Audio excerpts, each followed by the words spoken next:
This is Street of Rage. I've tried to commentate my best and doing every tricks possible. It was very tricky. Is it stop 30? Because we subtract 6. Yeah, it used to strike 6.26 seconds because the text is in English and we take the Japanese in-game time. So it is sub 30 minutes. Thanks everyone for the GGs and the kind words. I will read that after I'm done. Yeah. So yeah, thanks a lot. And there's a glitch there. Do I have time? Yeah, I have time, but I don't have the inputs, the cheat code to go to stage 8. But there's a glitch in this game. That's why it's called glitchless for my run. You just take 2 players. You kill one of them at the right place at the right inputs, and you can get out of bound on stage 8. And if you get out of bound on stage 8, you just skip the entire stage. So you save like 6 minutes there. So thanks everyone, and now we will see another great runner. It will be Dagran with Sonic 3D Blast. So stay tuned. It will be a fantastic run with a fantastic runner. So see ya, guys.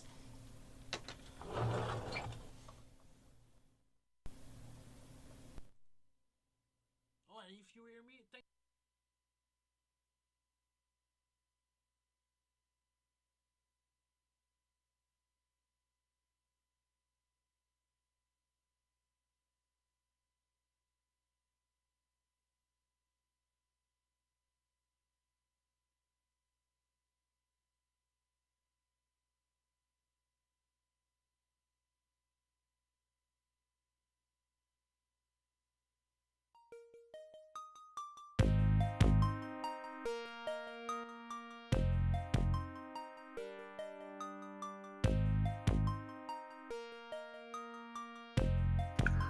This is your flight attendant speaking. Coming up next is Sonic 3D Blast, beat the game by Dragon.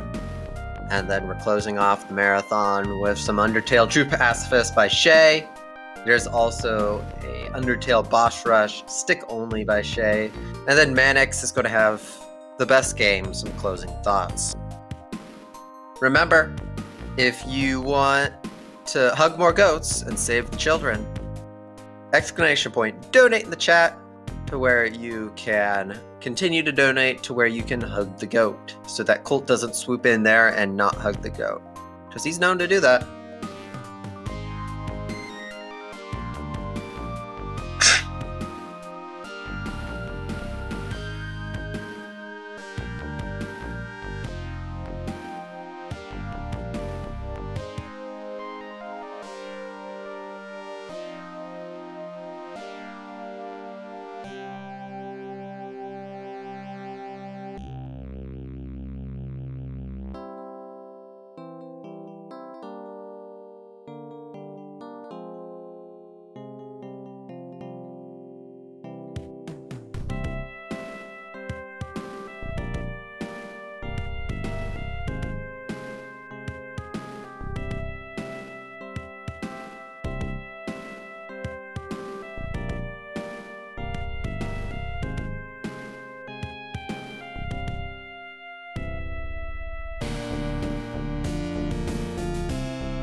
Alright, next up for y'all is Sonic 3D Blast Beat the Game by Dragon. Gonna be an awesome time. So, with that in mind, Dragon, plane is yours.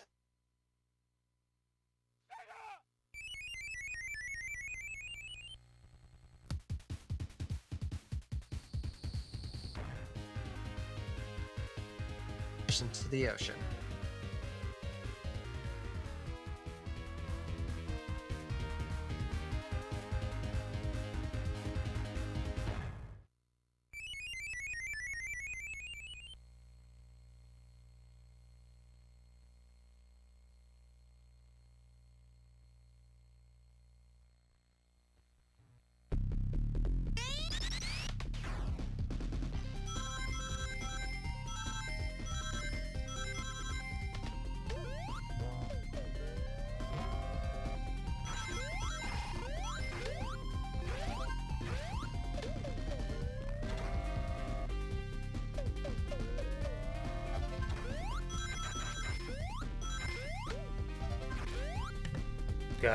No intro?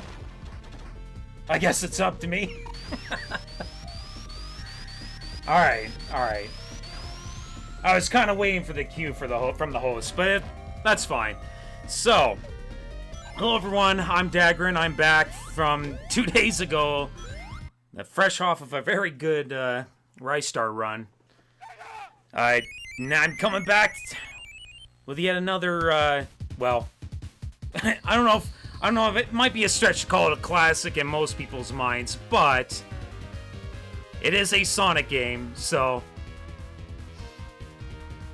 one with an ill-famed reputation of sorts.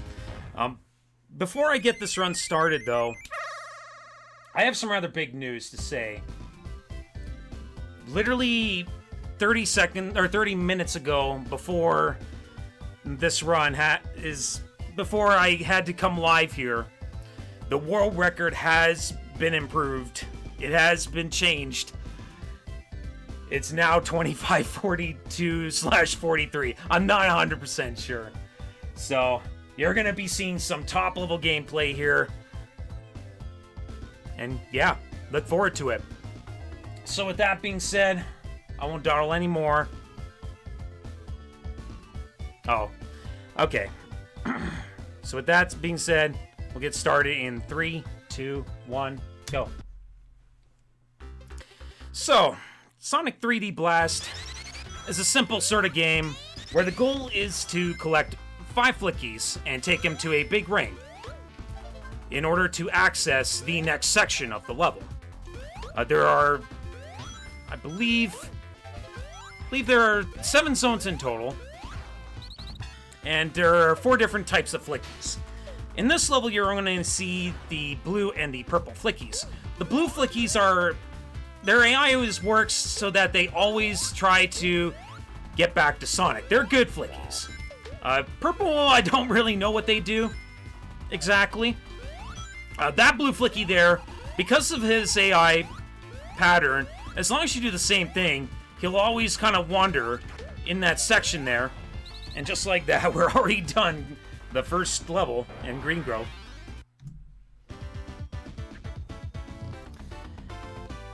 Now, speedruns of this game, we usually go with real time, but we also do calculate the IGT, just for comparison purposes.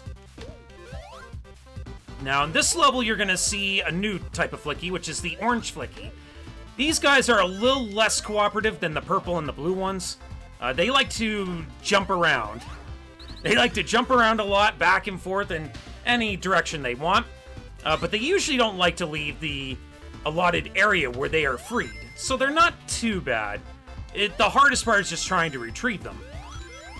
The worst thing, though, about the orange flickies is that it comes from a new enemy type, which is these worms.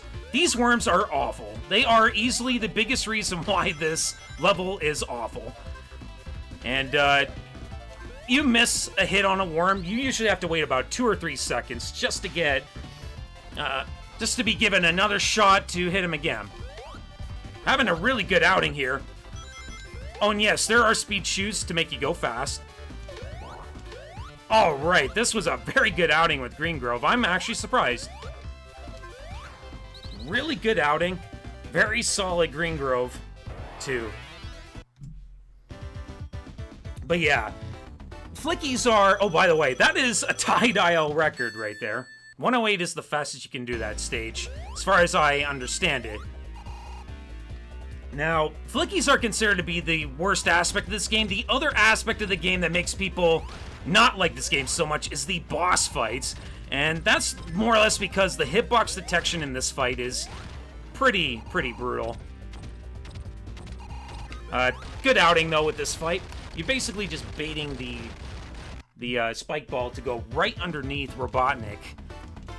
So he's traveling less each time he comes down to re-grab it. And that's Green Grove.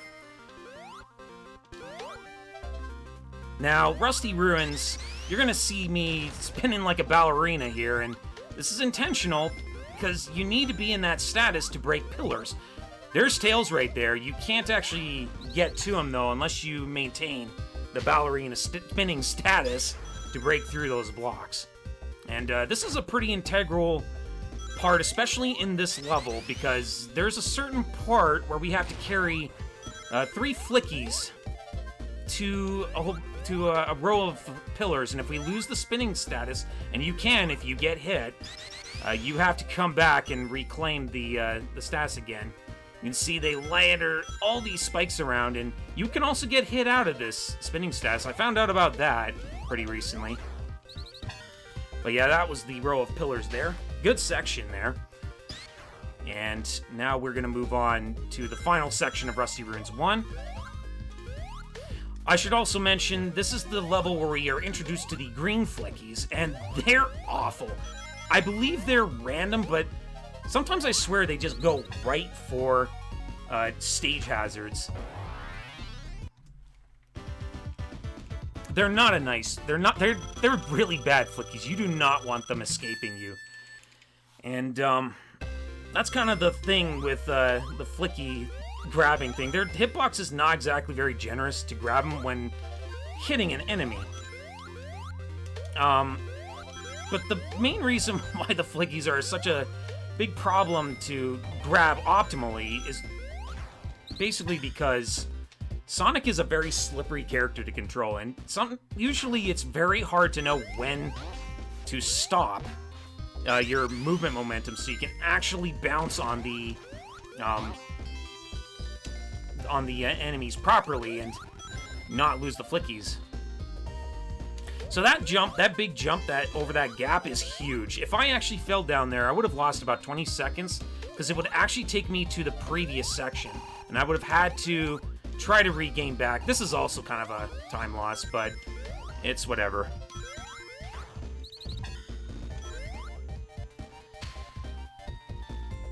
Otherwise, it was a pretty clean section. And now we move on to the last section. This part can be a little trolly. The bees' movement pattern is actually pretty random. They can sometimes be kind and just stand still for you, and other times they can be just they can sometimes just be really mean and move around a lot, and you can accidentally just run into them. And running into enemies is bad. Like, on top of losing all your rings, you'll lose all of your flickies and you have to re-grab them. Worse yet, not only can that happen, but if your flicky line gets hit, you will actually lose your flickies as well.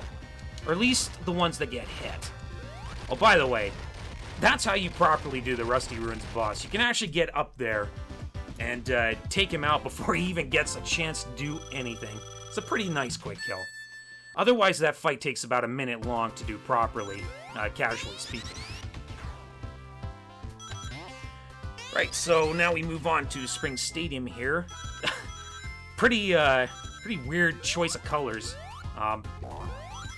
This stage is pretty integral that I get this gold shield right here. This shield here is the homing shield. This is, I believe, the first time we see this in a Sonic game.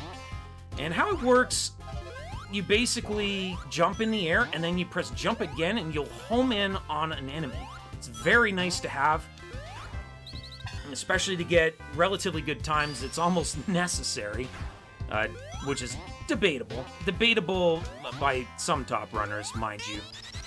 The IL strat of this level doesn't use it. Like, the IL record for this level doesn't use the shield at all. But it makes this level so much more consistent with it, so I just opt for it. And it also takes the random luck element out of play with enemies that are random in their movement.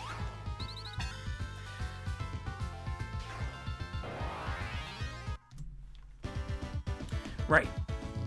So, there's not much more really, though, to say about Spring Stadium. It's a pretty standard sort of level. I mean, once I've covered the gold shield, that was pretty much all there was to say about it.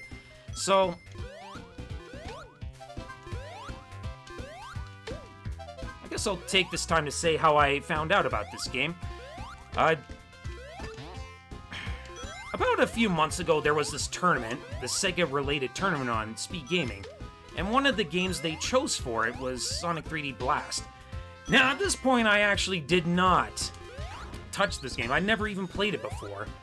And so, I was pleasantly surprised how much fun I actually had with the game learning it, especially given the game's ill-famed reputation. Like, this is a game that tends to get a pretty bad reputation. In fact, sometimes it's such a...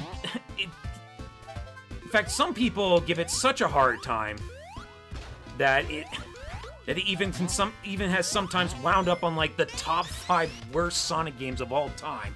And I don't really think it warranted that, to be honest. I think it's a pretty serviceable game on its own. Yeah, the hitbox detection and the grabbing the flickies can be a little annoying, but I think after having learned the speedrun of this game, I really do think the flickies are what really sets it apart and gives it... It really is an integral part of the speed tech. I feel like taking out the flickies kind of kills the game as a speedrun, if I'm going to be completely honest. But I do understand the bad hitbox detection, and this is especially true with the next boss fight coming up here. This is probably the hardest fight of the game, and there is a quick kill associated with it that I hopefully will do first try. People do like to say this is the Baby Rage boss. Okay, we have to abandon ship on that plan. Okay. Gonna have to grab some rings. So we did mess up the quick kill.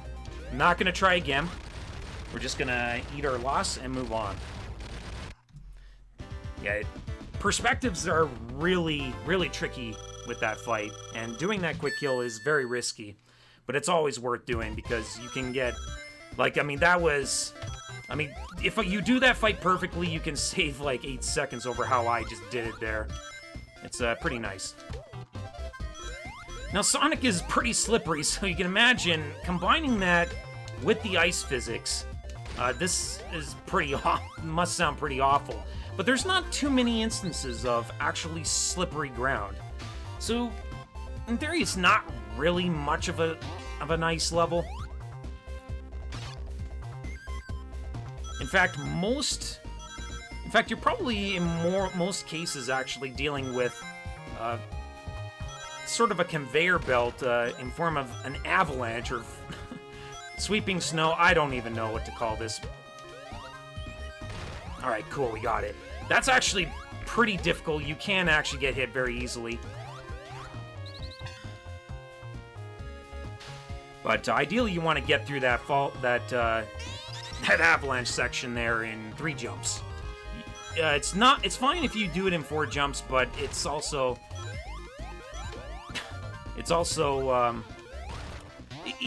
a fair bit of time. It's where the run has come to that point now where we do want to save time in that manner.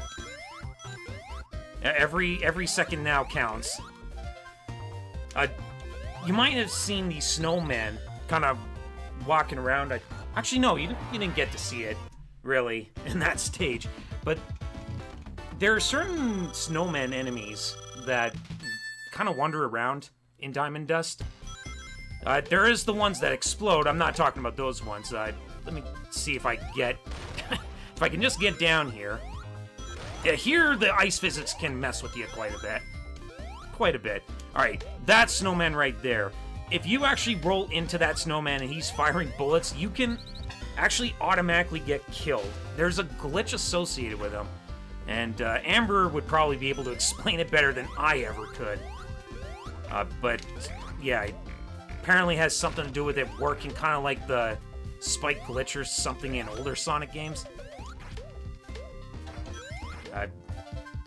But yeah, that's kind of how it has been explained. I wish I could explain it better. Anyway, return of the homing shield here. This really helps a lot with this stage. This is also why the ice world is not quite as bad as you might think. Because the homing shield actually really helps keep you under control.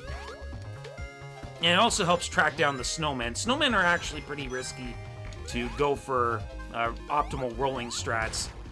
The shield actually really does help a lot.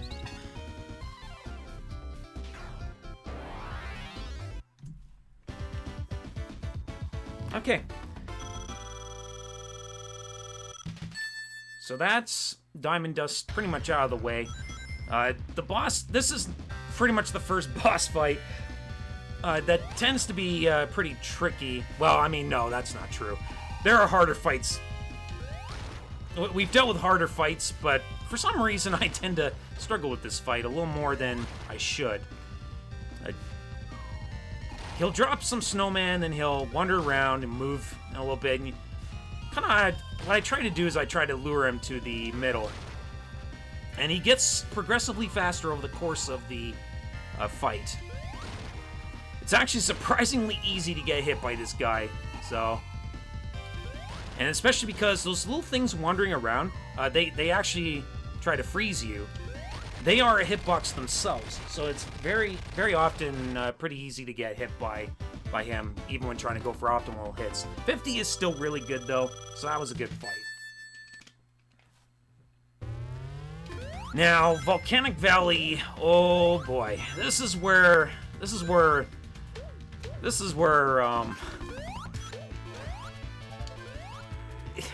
there are words that I have to express, that I have for this zone, and they would not be appropriate.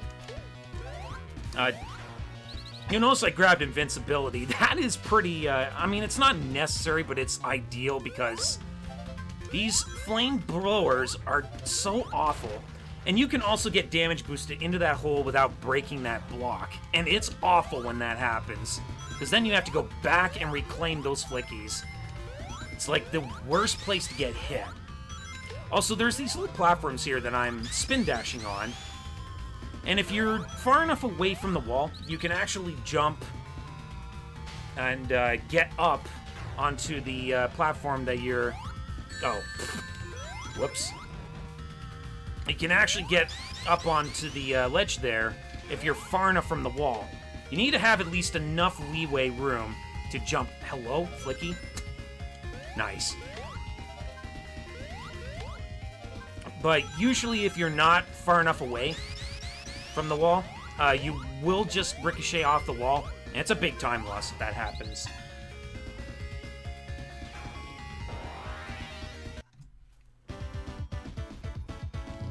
Right, so now, Volcanic Valley 2.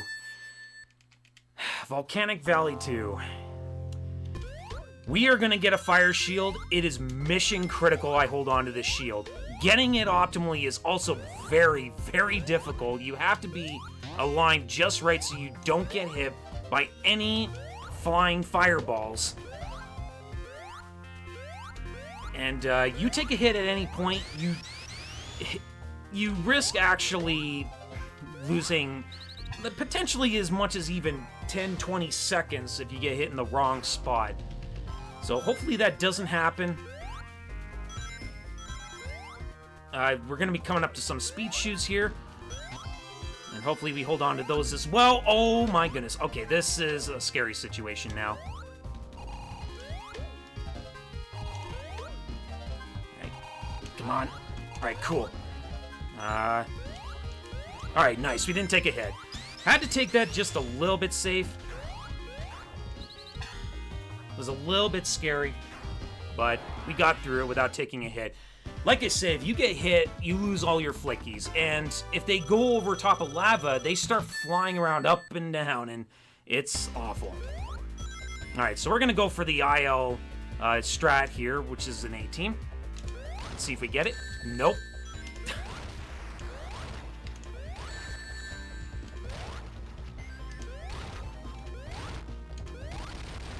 We'll settle with a 20, I think. I think that's a 20. Yeah. So, unfortunately, I didn't take enough knockback, and I got hit by Robotnik himself. But how I did that, the idea of getting the 18 is sort of something along the lines of that. It's a bit risky. It's a very risky strat, actually, especially if you have a decent lead on your splits. Okay, Gene Gadget. This is pretty much every runner's least favorite zone. It's one of my favorite, actually, and it contains probably my favorite track in the game. Okay, we didn't get that guy, which is unfortunate, but we did manage to have clean hits there. That's the hardest section of Gene Gadget 1 out of the way. Here. Oh, God. Okay, we still got him. Good. Good. Blicky, thank you. Okay, so that was a little bit messy. Missing... I had a very limited window to hit that guy before he decided to protrude his spikes out. And there's one more of that enemy type in this level. Okay. Not a big deal. We're through. And that's pretty much Gene Gadget 1 out of the way. Now, I'm going to take this time now to explain the next level is... There are two parts of this run that we runners like to aptly call the Slopes of Rage. Slope of Rage number 1 comes in this level. If I fall down and mess up this part of the level, I will lose 30 seconds. Very punishing if this happens. Hopefully it doesn't. I have been nailing it in practice, which hopefully doesn't mean I'm gonna jinx myself. See what happens. Alright, this is a good start.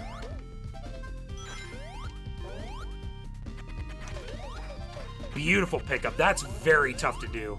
You've got to have a lot of balls to do that. And the Slope of Rage did not claim us in this level. We still have one more, though, a little bit in a different level, but we'll get to that when we get there. Now we have just this one final section here. Oh my goodness. Wow, I cannot believe I didn't take a hit there.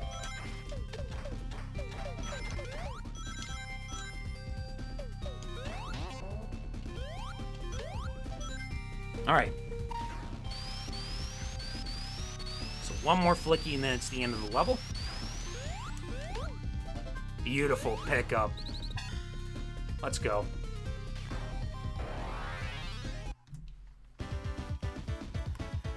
.114 is very good. IO record for that is like 112, so that's how you know you have a really good stage there. Alright, so now we have the longest fight that we've faced thus far. This is about a minute, this is a little over a minute long, and there's really no way to speed it up. There is a nice little trick though, where if you angle Sonic, you actually will drag along the side of the wall. And this helps significantly in being able to get like decent optimal hits on him. I'm actually going to stay right over here. And it also makes dodging these spikes much easier. But if you do miss a hit, you'll see Robotnik actually throw all these missiles around.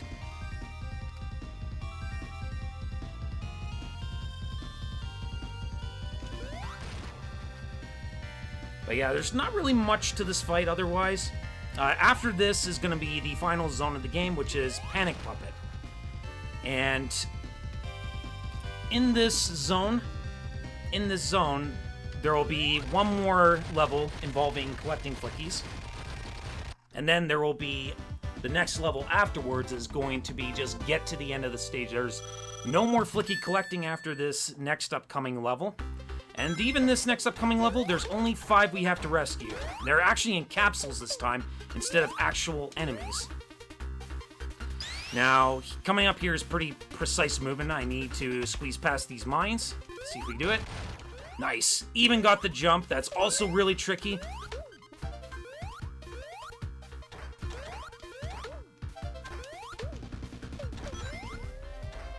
Now, the real big risk with this level is that this is a very easy place for your flicky line to get sniped.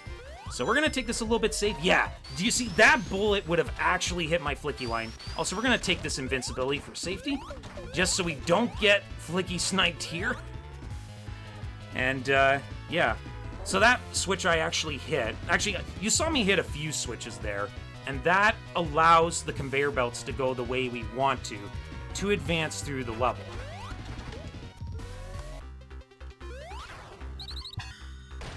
And there we go, that's Panic Puppet 1. Pretty short area, actually. And now, coming up, and that's pretty much it for the flicky collecting. From here on out, it's just get to the end of the game and final showdown with Robotnik. Now here's another pretty tough jump. Okay, we went way too early there, but that's fine. It was worth going for it. You can actually get through that line of mines, but it is a pretty precise timing to actually angle your jump to get past them. Also, yes, the end of the level is actually getting into that big Robotnik's nose. Also, here's the other slope of rage. Let's see if we get through it. Okay, no, we didn't. So, unfortunately, once you get on this slope, you actually will fall off.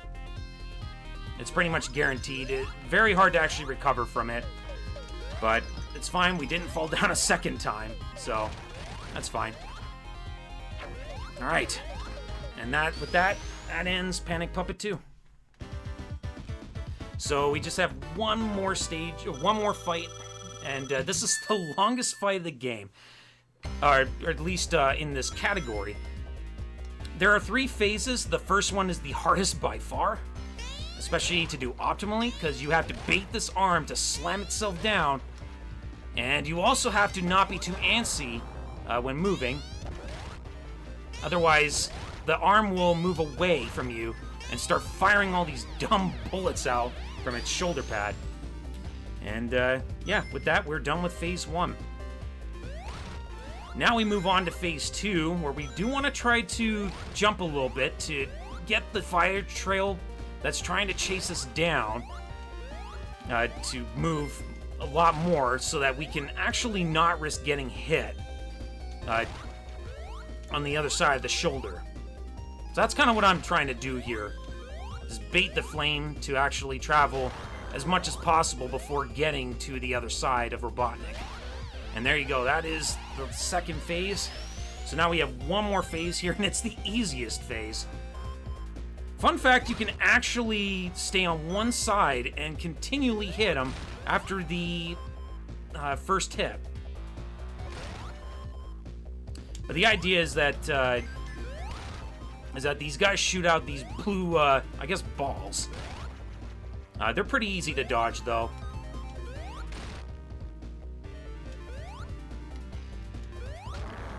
Alright, so one more hit. And there you go. That was the last boss of the game. Time is coming up on Fade to Black. There it is. I don't know what you guys had for a time, but I got a 26:30, which is a very good time. Before I picked this game up, the record was actually 26:28. And it's come a long way. It's come a long way. Shoutouts to Kiriyami, who had the record, and actually, like, literally just over an hour ago, even had the record. Before I managed to snipe it, literally an hour ago. from this moment here. I imagine she'll take it back though. So thank you for the GGs, everyone, and yeah, I don't know what else to really say. Don't know what else to input other than to wish the best of luck to Shayy and his Undertale run. And I guess I'll take this time to thank everyone at who in charge of Pixels for Peace for putting on this marathon. Yeah, keep raising the money, everybody. And with that, that's it. That's all I got. Thanks for the GGs, everyone.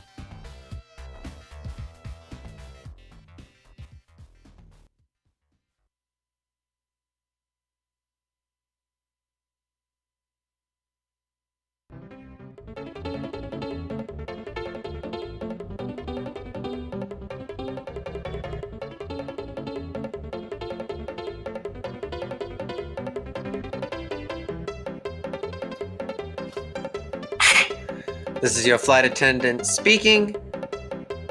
We have one run left. Shayy, Undertale True Pacifist. And then I guess he's going to be beating up some bosses afterwards. It's going to be an awesome time. Sit back and relax. And remember, you can always donate to Hug More Goats. Exclamation point. Donate in the chat. Next time you hear my voice, we'll have some Shayy with us.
Don't hit that button. I should probably. Oh, hello there, everybody. Trying to sabotage the All stream right, before it starts. you know what time it is. It's Shayy season. Hell yeah, it's Undertale time. So, Shayy, plane is yours. Don't crash it into the waterfall. Oh, hello there, everybody. All right, you know what time it is. It's Shayy season. Hell yeah, it's Undertale time. So, Shayy, plane is yours. Don't crash it into the waterfall.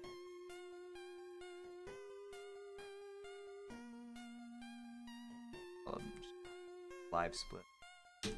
Pixel.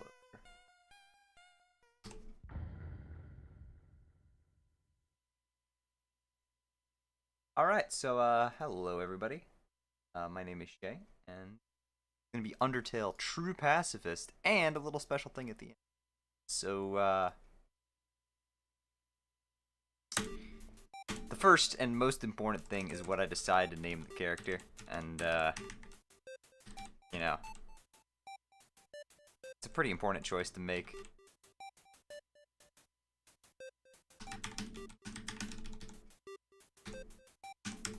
I think this one's pretty good, so time starts right here, so in 3, 2, 1, gopher. So for those of you who haven't seen Undertale before, this is True Pacifist, the most complete category of the game. We're going to be running through top to bottom, basically the entire package.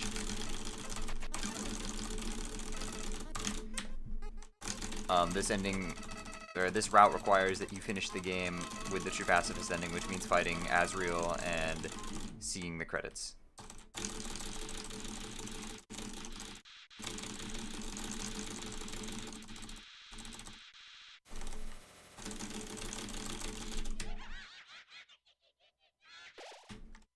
So, for the first about 20 minutes of the run, actually more like 25 minutes because we're playing True Pacifist, we're just gonna walk around and mash text boxes really fast, which I do by clicking the buttons at a reasonably fast pace. It's a skill that you just get good at.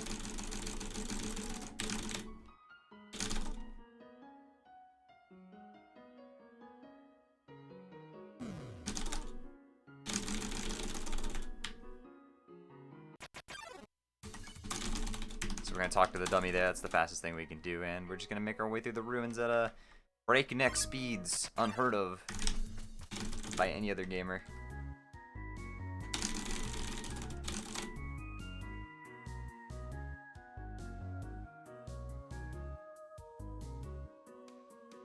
The game is squished a little bit.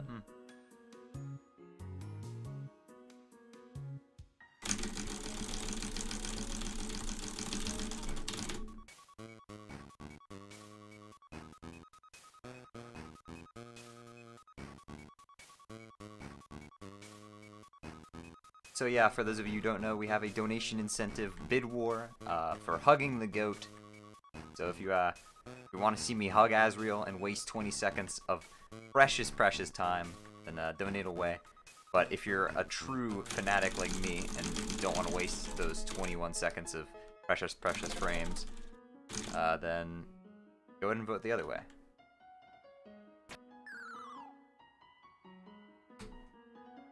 So walking through ruins, there's actually quite a bit of RNG here. Every single one of these rooms can have an encounter in it. This one's guaranteed to have one, but those last two could have, but didn't, which is good. Good for me. Here we're going to get an encounter, and it's a Whimsun, which is good for us, because that spares faster. With Frog, you can't insta-spare, which means you have to run away and watch the running away animation, which is about 1.5 seconds, 2 seconds. That's also the encounter we wanted there, is the triple mold, which lets us spare it immediately, as opposed to having to flee. So far, so good. The main difference in terms of this and the 80% route, there aren't that many differences, but there are just a couple things we do along the way. We're going to pick up the pie, which is the first really big difference. I accidentally flirted with Naps of Luke. That's not what I meant to do. It's okay. We're going to cheat on him later with 3 different people. Sorry, bud. But yeah, the first major difference between any percent and true pacifist is that we grab the pie. We're also gonna, of course, we can't kill anybody. We're also going to date Papyrus. We're gonna date Undyne and Alphys and explore the True Lab. And fight Asriel and all that good stuff. Other than that, though, it's pretty much just an expanded version of any percent. It's like any percent plus.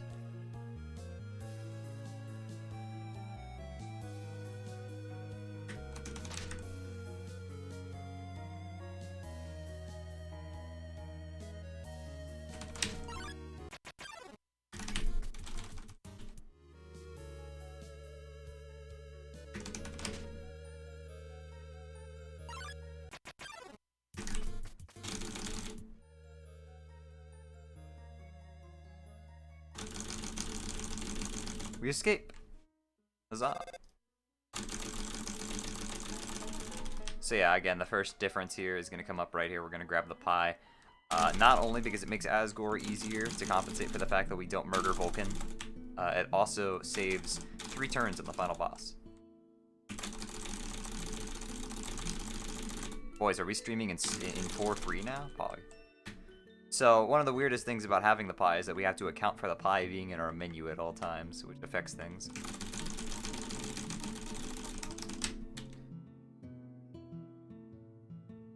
So, you'll see when I get this node in and have the box, which is the only way to sort our menu, I'm going to go ahead and do that in order to put the pie not in slot 1, because putting pie in slot 1 is dangerous and a little bit spooky, to be honest. If you put pie in slot 1, there's a very accidental chance you'll just hit C by complete mistake and use it. And if you use the pie, well, it's not good. So here we have Toriel, the greatest instance of RNG, and ironically also the last instance of RNG in the run. You saw that hand attack that I intentionally ran into? We want as many of those right there as possible, because running into that skips the entire attack. Alright, sweet. Thanks, Toriel. Thanks for being a team player for once. And once you're at 3 HP, any attack will cancel. So, sweet.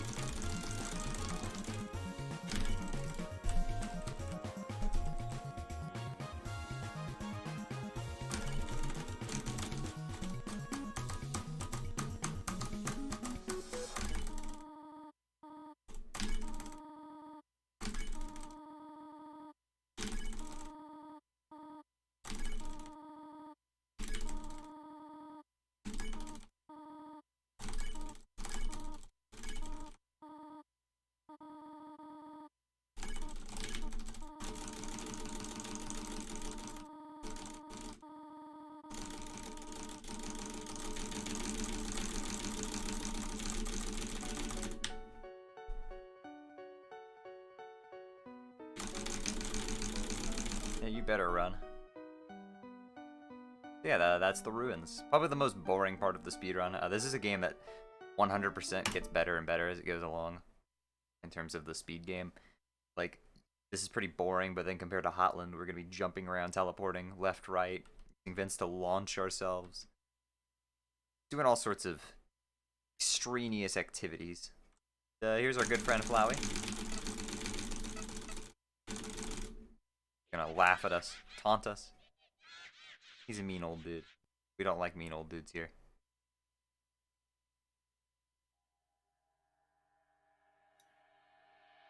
Hey Shay, is this a good time to read off a dono? Sure, go for it. Okay, we got a $1 donation from Ness saying, "My dad said everyone did good and y'all deserve applause. Just a reminder that only $2 gets you entered for prizes, so definitely get on that. If you're wondering what prizes there are, there's a 3-sub giveaway to your channel. There's Mega Man Perlers, there's Gears of War 4, Quantum Break, both for the Xbox One, Aura, Legacy, and the Court and Orden, and Rockman 7 reproduction cartridge. $2 and you can get entered in one of those. Or $5 and you can get even more. Okay, back to Shay season. Donate. Did you say that it was a $1 donation from Ness?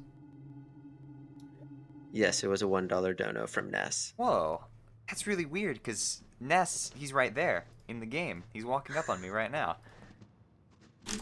I can't believe he's watching this run.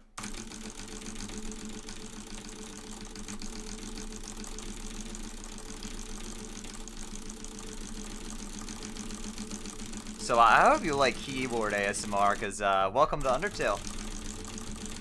This is how we do it down in the south.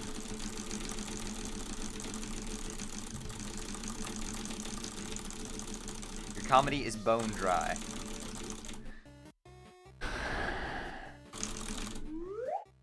Wow, I can't believe that somebody just followed my Twitch channel and I forgot again to disable alerts. I'm so good at this. Alright, so I'm going to talk to that save point to heal, and I'm also going to resort out my menu there. You notice I put the pie in first and then took everything out, so now pie is in slot 2 instead of slot 1. Makes things easier having stick in slot 1, and also just not having any risk of accidentally using the pie.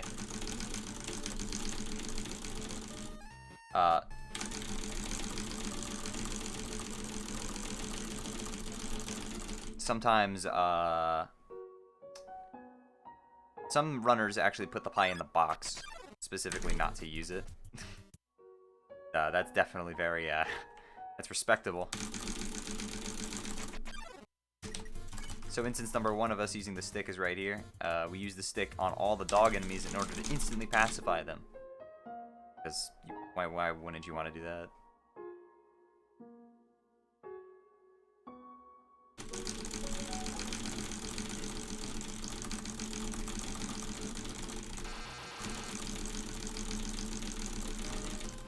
I don't have it up because it wouldn't be on the restream, and also I don't want to waste the computer power to run the tracker.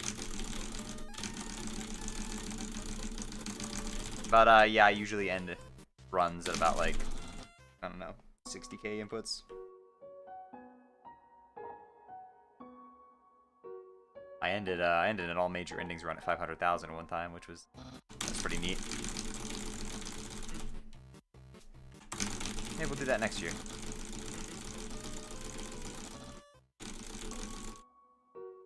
But, so right here, we have the memeiest strat in the entire game, which I promised somebody I would go for, so we're gonna do it.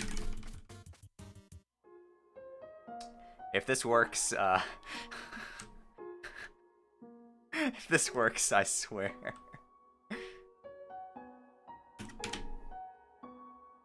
Ah, okay. Oh well. It was worth going for it.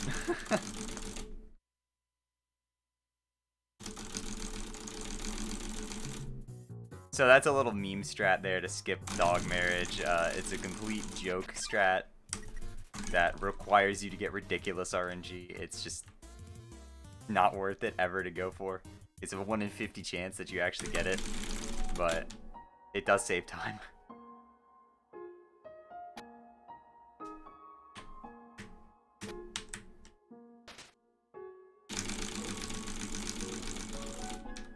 School? So speaking of bad meme strats, here's another one right here that I'm gonna attempt. Okay, never mind. Dang, I'm just not up to verse with my meme strats.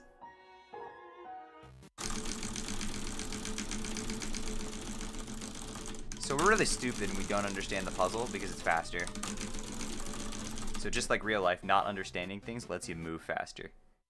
That's probably explains the GPA most sports players. Appa. So here's ice puzzle skip right here.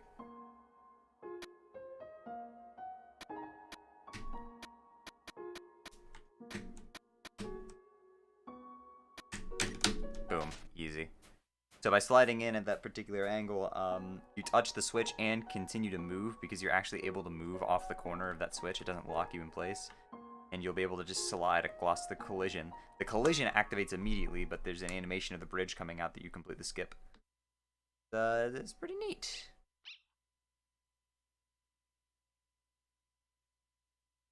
So here is Greater Dog, who we're gonna stick, and he gave us the fast attack, which is good. Can I get a thank Mr. Dog in chat?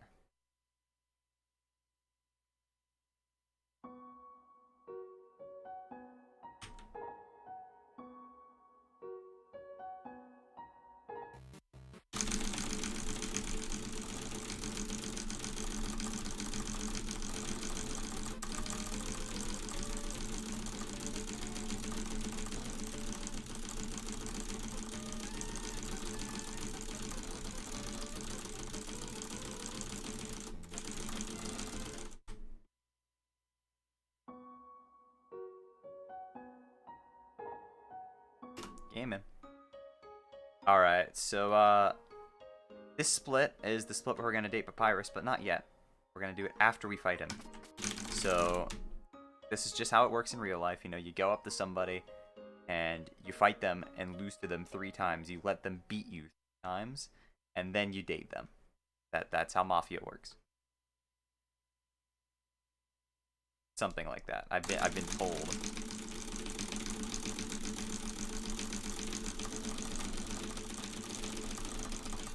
Alright, so, what we're gonna do is actually we're gonna use the stick on Papyrus, and the reason we use the stick on Papyrus instead of, like, acting is because the stick is the fastest thing. It's very easily accessible, and it stalls him. It doesn't progress the battle. By sparing him, you start progressing the battle, and you have to do his blue attack, and, you know, all that jazz, and we don't like that. Spoil a jape. Look, that jape is dead. I've done that for every marathon run of Undertale ever. The jape is so 2018. Everybody knows that Papyrus is literally unbeatable in this run, so we have to lose to him 3 times. After all, he is impossible to beat. Everybody's aware of this by now. You know, Snape kills Dumbledore. Darth Vader is Luke Skywalker's father. Papyrus is impossible to beat. And the reader was actually gay all along. Those are the main twists that you could have never seen coming.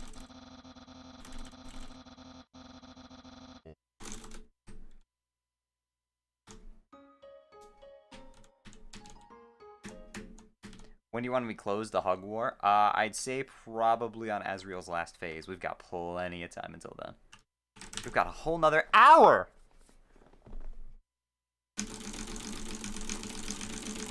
So now Papyrus is gonna, you know, attack us again, and we're gonna die to him again. Chloe is Asriel, yeah. Unfortunate.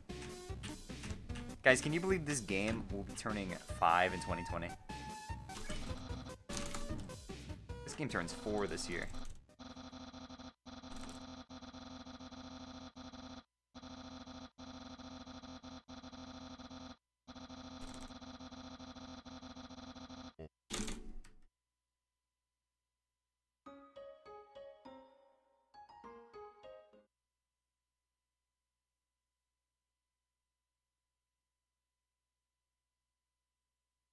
So, you know, not only, if you donate to this marathon, not only do you get to go in for cool swag and cool prizes, and not only do you get to decide the fate of the world by whether or not I hug a bunch of pixels in a video game, but you also get to help out kids. Who doesn't want to help the children? Donate now, or else I will come to your house and stare at you disapprovingly. Come on, you can spare $1. Unless you can't. In that case, I respect that. Anyway, we're gonna date Papyrus now. So Papyrus, he's a pretty cool guy. He's gonna show us the secret location. Whoa, we were just here. No way. We're gonna go straight to his room. We don't have time for this other stuff. And we're just gonna hop right in. So if I mash C, you can actually see the overlay immediately instead of having to wait for Papyrus to tell you. You get such things as an actual up-to-date time of day thing. You get the egg from Deltarune. You know, reel it in meter. That's pretty important.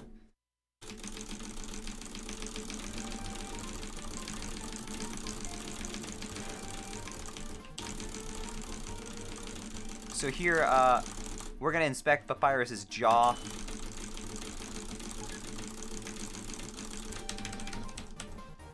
And we're gonna skip the spaghetti. That's called spaghetti skip. The most important strat in Undertale speedrunning. It's spaghetti skip. If you eat his spaghetti, you get unskippable text, and that's bad because you can't mash it. But by, you know, nailing the nasty spaghetti skip.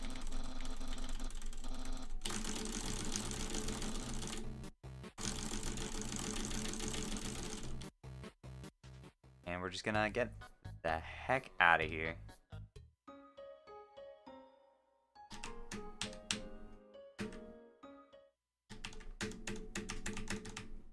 also gonna swag walk. What? Woohoo! Swag!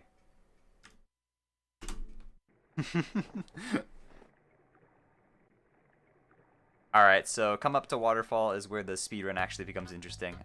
So for those of you who've never seen an Undertale speedrun before, there's a certain item called it's called the Punch God, and basically what the Punch God does is it allows you to wrong warp, and then also skip all the cutscenes. That's pretty cool and pretty neat.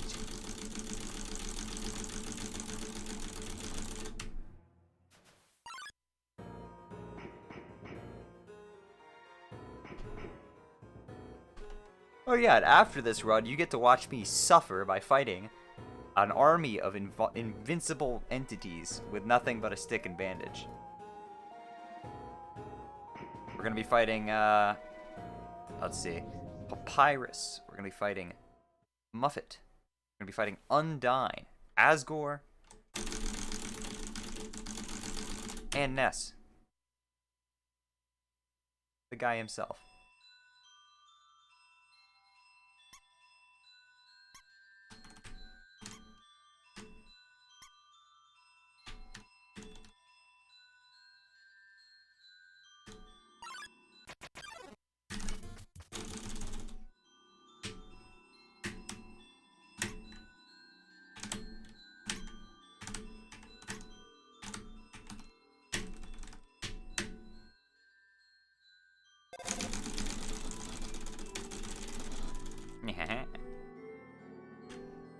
So we're gonna first say hi to everybody's favorite little monster. Look at him, Miss Oshawa! And we're gonna get out of here. Good, thank you for the good luck, Mr. Evans fight.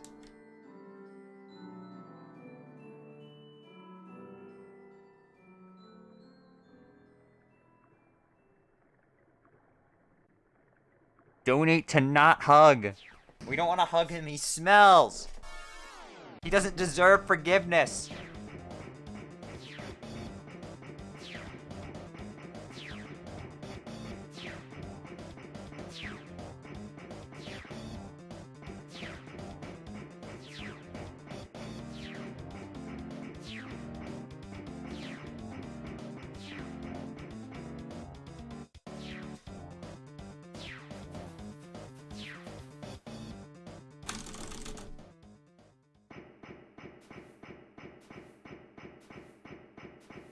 Oh, TGH hosted. I'm not even sure if he knows. He's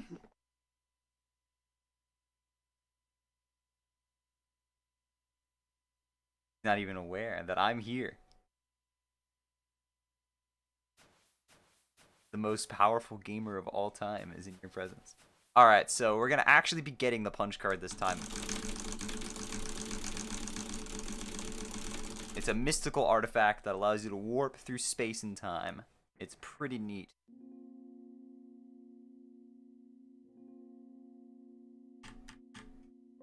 So here it is.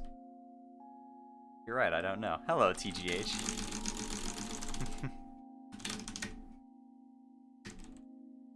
He doesn't know, Pepe Lamau.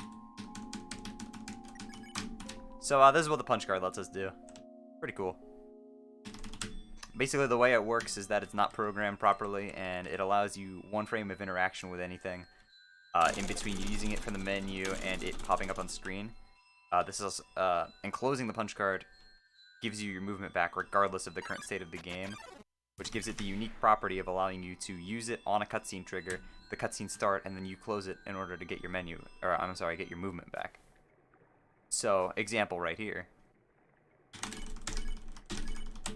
Never mind, actually. Forget I said anything.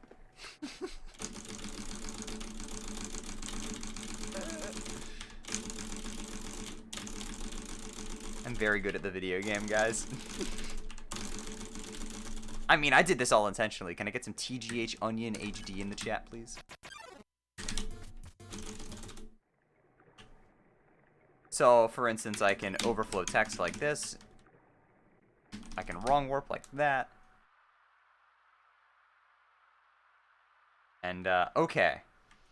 Now, I'm actually going to show off what the punch card does. I swear, guys. Later, loser. I got places to be.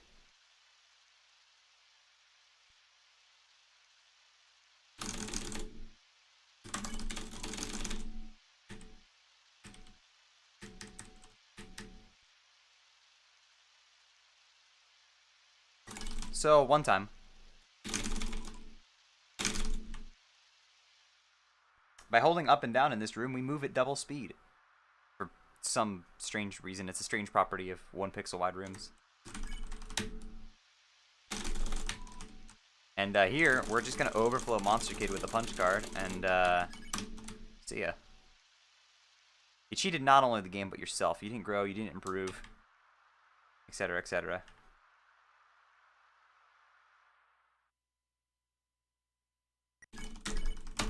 And we're going to skip over the initiation of spears here. Now, funny enough, I have my menu right now, but as soon as the actual thing begins and Undyne starts chasing us, we're going to lose our menu right now. Now I no longer have my menu. This would normally suck because we couldn't use the punch card, but it doesn't matter because the only cutscene we have until we get our menu back is actually one that's required for progression and that you can't skip regardless, so it's a win-win. What's a world record like these days? 126.16 by some fellow named Shayy.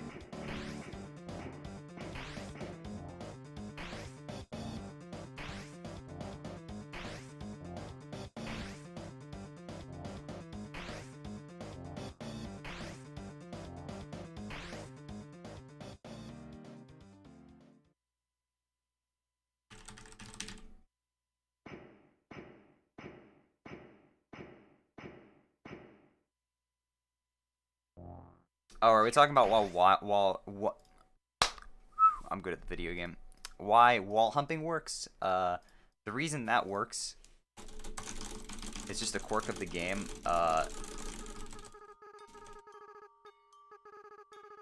Up takes priority over down, and left takes priority over right. So if I was to hold down all 4 buttons, you notice I would go up left.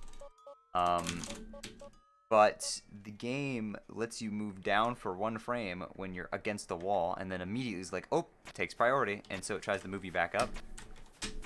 Excuse me, sir. There we go.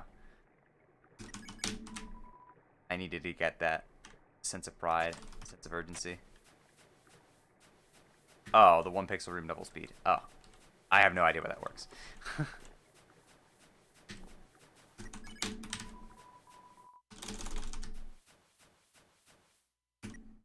Meme.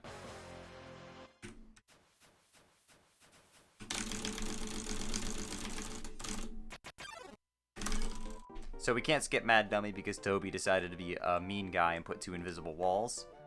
Invisible walls are the bane of our existence, and thankfully they don't really exist beyond this point in any capacity that matters.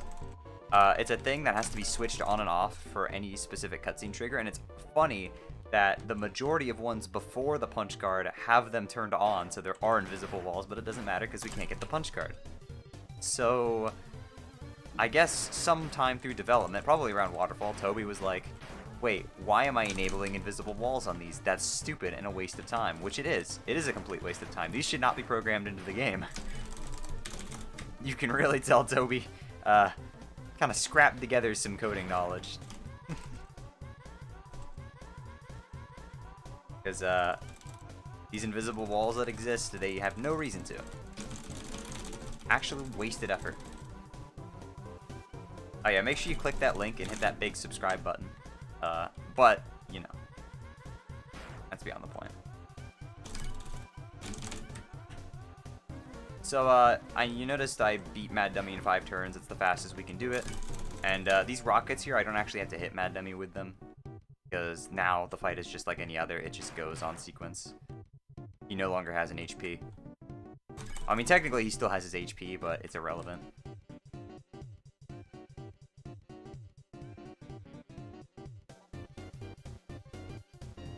You want to hear the sub notification?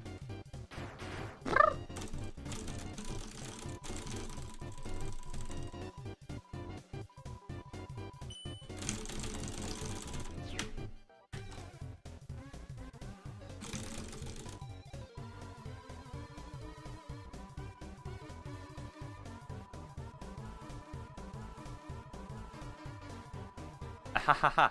Ah ha ha ha ha.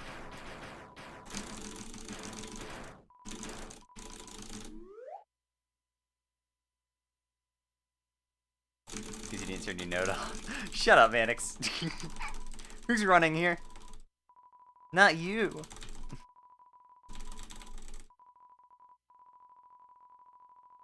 Alright, I'm losing a little bit of time to Sir Onion Sands, but it's fine. This can still world record.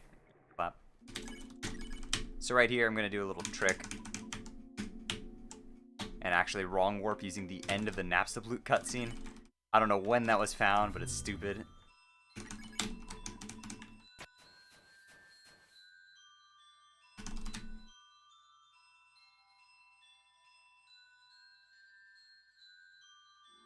So, we're coming up to one of the harder tricks in the game. It's called, the One Dine. Coined by the man, the myth, the Pope himself. And, One Dine is hard. Probably the hardest punch card related trick in the game. I would say hardest trick, but Tazgore exists.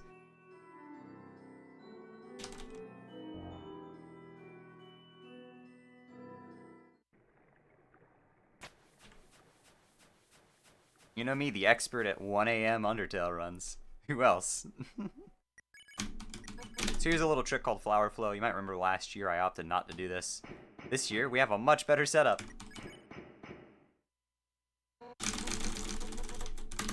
Shoutouts to me for finding out about Punch Card Advance. And yes, I just did do that. I just did say shoutouts to me. Shoutouts to me.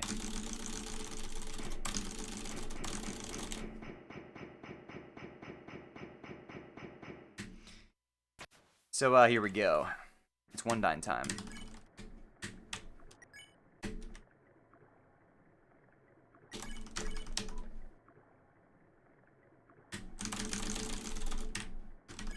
Let's see if we get it.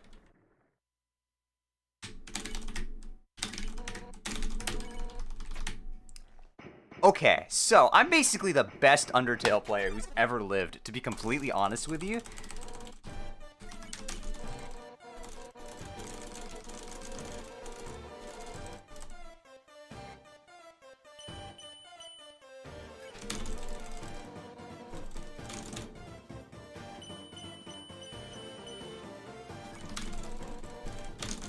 I'm basically just the best. That was pretty nasty.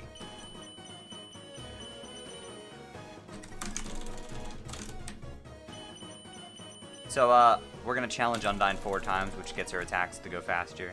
I'm gonna take some hits here in order to be at 5 HP. For reasons you'll see in a moment. Setting up the most important skip in the game.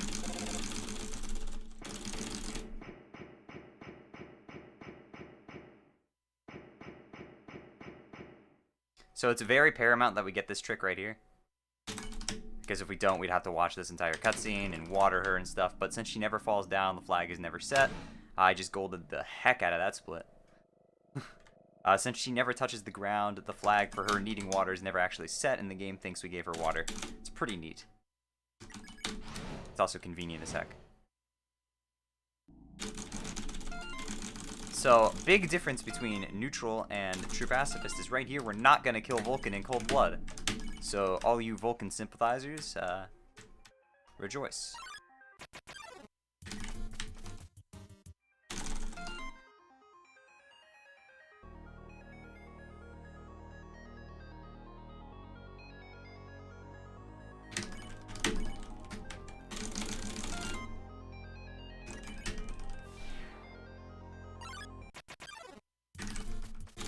So, the reason I got to low HP, we'll see in a moment. And first we gotta get the pan, which I am going to equip.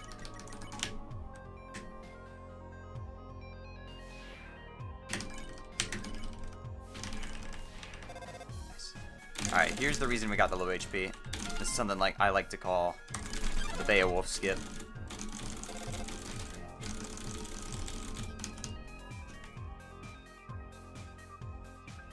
Basically just skips the lasers completely by being at 1 HP and activating the emergency text.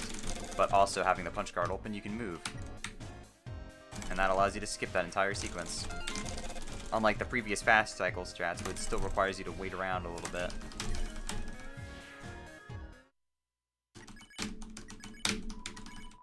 If you're wondering why it's called Beowulf Skip, there's actually quite a bit of interesting lore.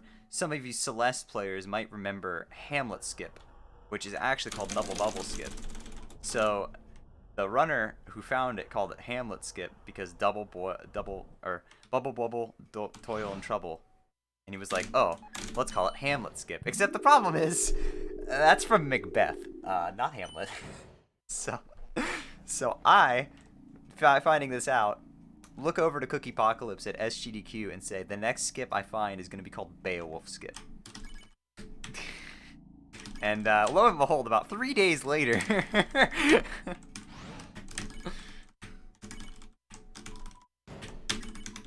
I find out about that and say, hey, I found Beowulf Skip, boys.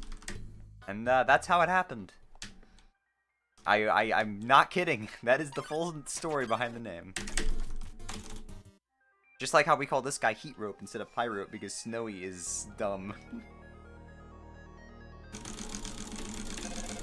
So here we're going to do something very important, which is we're actually going to not pick up the phone, which is going to make Alfie's very upset.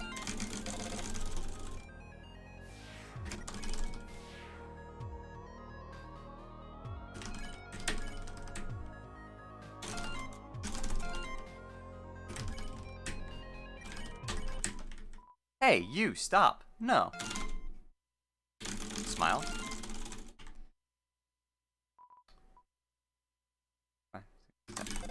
Oh!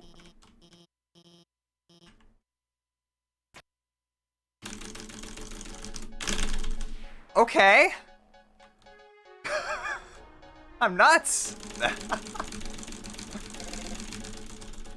Whew.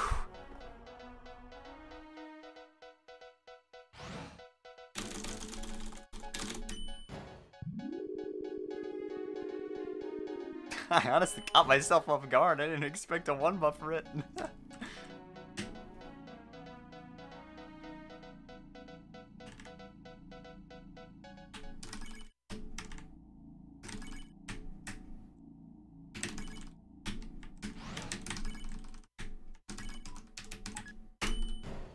Holy mackerel. Wait, how did that save 10 seconds? What? Okay. So here we have, yeah, north-south puzzle skip.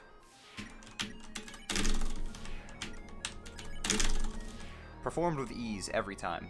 Not even difficult. Here we're going to do a little strat I came up with, which is we're going to overflow the save point here and actually use the save point to wrong warp into the next room. That way I'm healed up. I don't have to do that, I just do it. In neutral, I have to, because I have to save at one point during the run. In True Pacifist, I'm going to save again in Judgment Hall, so that I have a place to load after Flowey that's further away. So I'm not going to mess this up. Good. Yay! The streamer did not mess up the skip. So yeah, you'll notice I've been backtracking after doing certain skips. Every time you skip something Metaton's involved in, the game puts you into a state where you can walk around but you can't use your menu, and we obviously need our menu to do all the skips. So it's just faster to go back and get your menu. The way you do that is by going into Waterfall and coming back out. That screen transition has a unique property of resetting that status. I believe Toby put that in there as like a leftover of the Undyne fight and just never really removed it. It's interesting that that transition does that, but it just does. So right now, no menu, and then as soon as I cross this bridge, menu.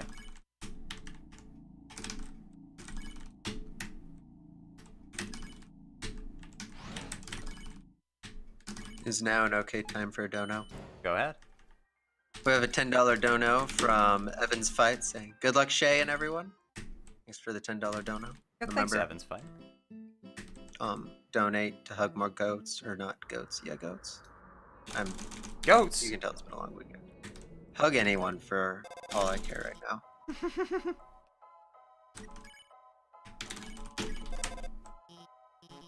So here I'm gonna do a little wrong warp courtesy of Isaiah's JH for showing me that one. So core is pretty crazy with the skips.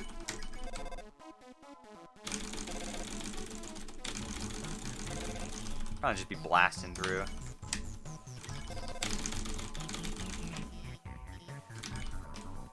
So you might notice I opened the punch card again there. That's again a trick called punch card advance, whereby opening the punch card during a certain string of text boxes, you actually get the property of the next one, which lets us wrong warp without soft locking there. Something you're not normally able to do.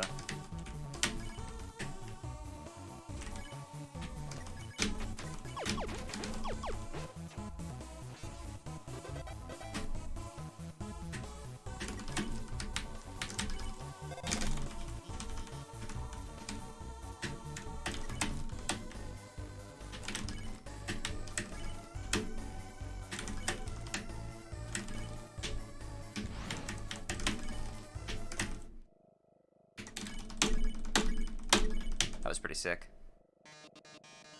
Big snowy core. Oh. How does this even work?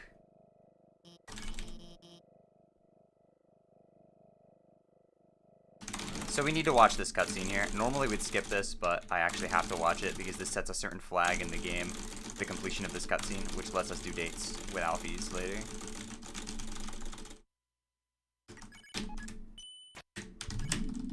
And that was pretty crazy. I am now 9 seconds ahead.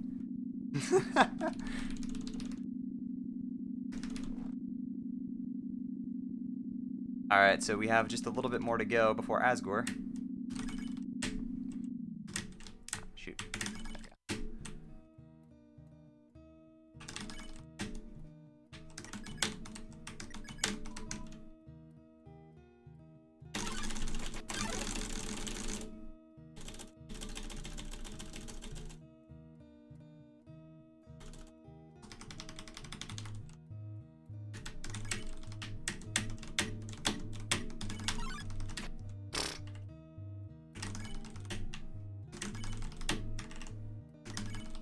Oops.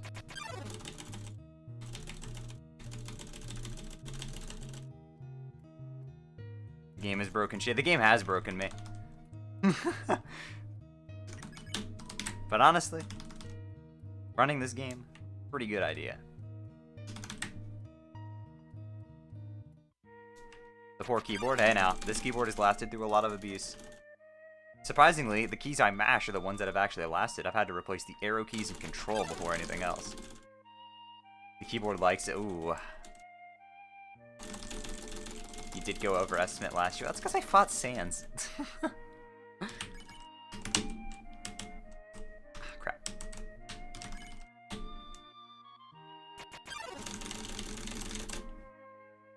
No, in order to PB, I would have to 10 turn or better on Asgore, which probably isn't happening unless I am actually the best player ever.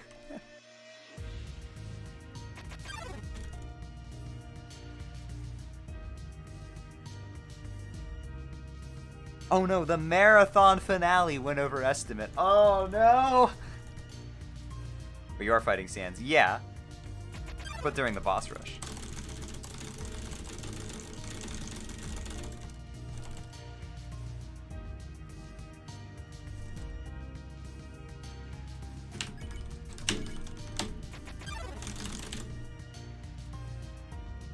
Take a nice swig of my water.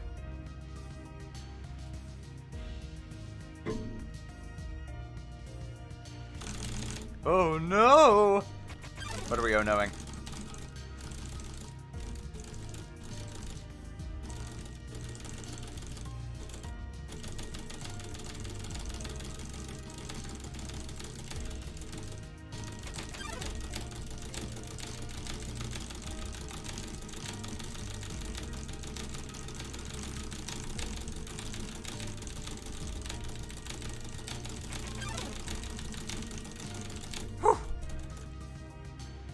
Yeah, I hope you enjoy me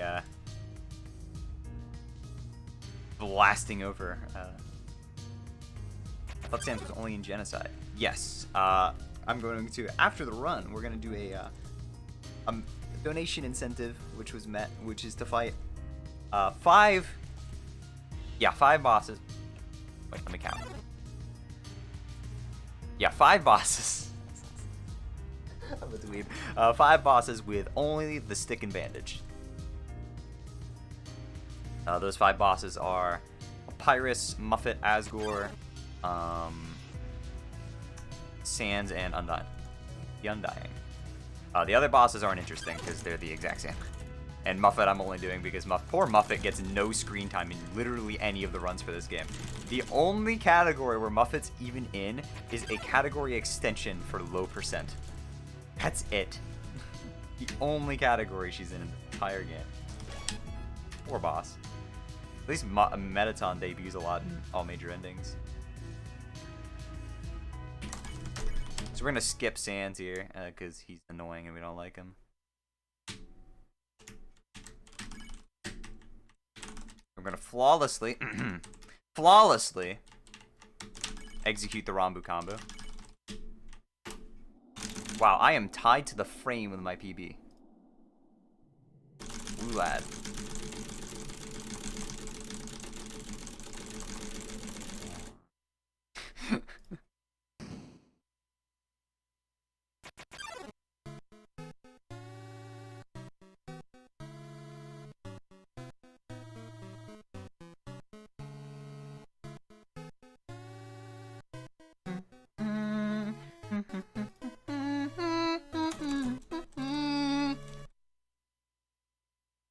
You man, it was nice to meet you. Goodbye.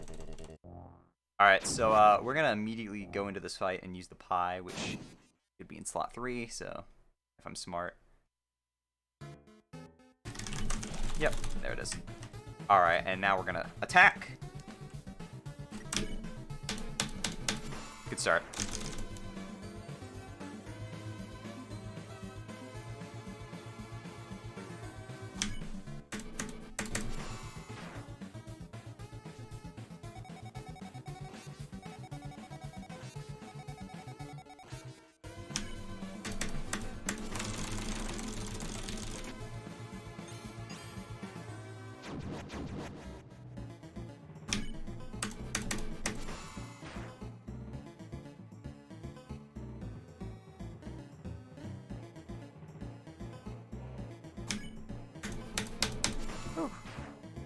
Oh, I'm already losing time to my PB. Because my PB had this magical thing called a good Asgore fight, which does not happen normally to me.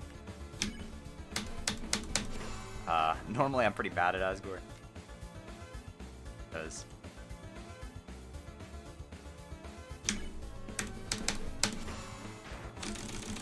Okay.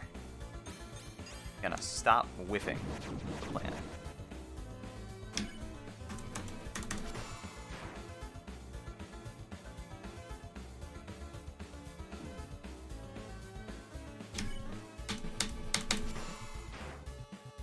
Just easy, just don't miss. Forehead.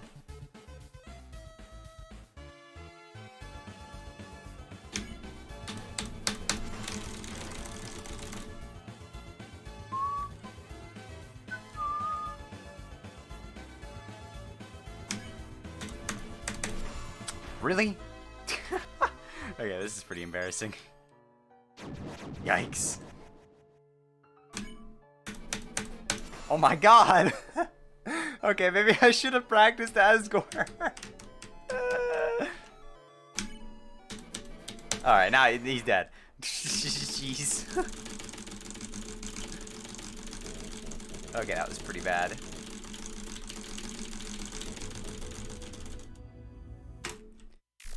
Okay, so we're gonna fight on Asgore because we don't this doesn't actually get saved at all.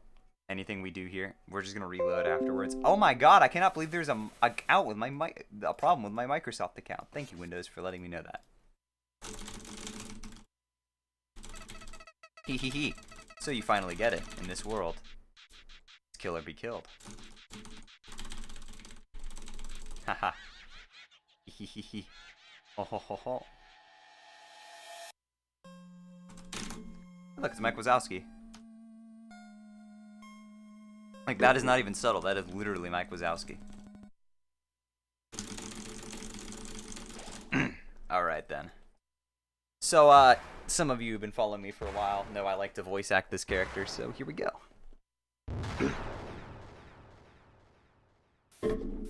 Howdy. It's me, Flowey the Flower. I owe you a huge thanks, you really did a number on that old fool. Without you, I never could have gotten past him. But now, with your help, he's dead, and I've got the human souls. Boy, I've been empty for so long, it feels great to have a soul inside me again. Oh, you're feeling left out, aren't you? Well, that's just perfect. After all, I only have 6 souls. I still need 1 more. Before I become God. And then, with my newfound powers, monsters, humans, everyone, I'll show them all the real meaning of this world. Oh, and forget about escaping to your old save file. It's gone forever. But don't worry, your friend Flowey worked out a replacement for you. I'll save over your own death, so you can watch me tear you to bloody pieces, over and over and over. What? Do you really think you can stop me? You really are an idiot. Ooh, phew. Got a little lightheaded from that one.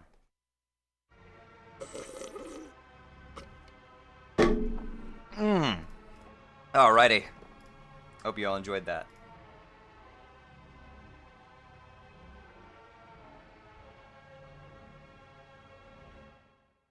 It's for the children. We like Fortnite. Alright, so this is auto-scroller, sorry, Photoshop Flowey. Basically Photoshop Flowey, who, by the way, I will no longer refer to as Photoshop Flowey, and will refer to as Omega Flowey, because that's what I've called him for years. This fight is basically, I mean, you can't really die. You can take so much abuse, and there's no way to speed it up, so it's basically just a long auto-scroller. Basically, as long as you just don't AFK, you win the game. Or as long as your name is not Geodasher36 on Twitch, you'll be fine. So it's worth noting that during these soul segments, you can't actually die. You can take as much hits as you want, but you'll just keep coming back for more. So the goal is, you know, instead of surviving, it's to get to the act button as fast as possible.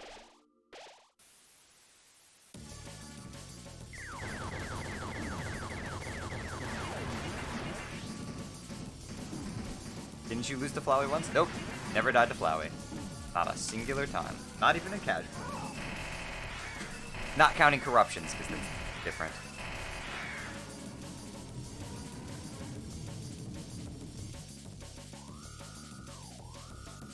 BBC has and Cookie has Lancefire. Actually, I think I'm the only Undertale runner who hasn't. But I did die to Mad Dummy, so my my dignity is down. So, for the 4th phase of this fight, there's a little bit of RNG. The act button can either come from the left or right, and there's no way to tell prior to as to what direction it's going to come out. So, there's usually something I like to do, which is to ask the Twitch chat. Twitch chat, do you think it will come from the left or the right? Vote carefully.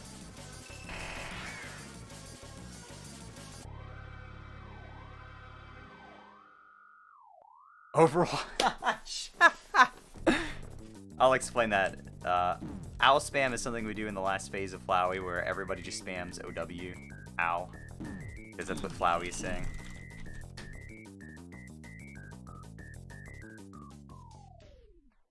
So I'll let you guys know when to start that. Alright, we got 1, 2, we got 3 for left and 2 for right. Behind is not an answer.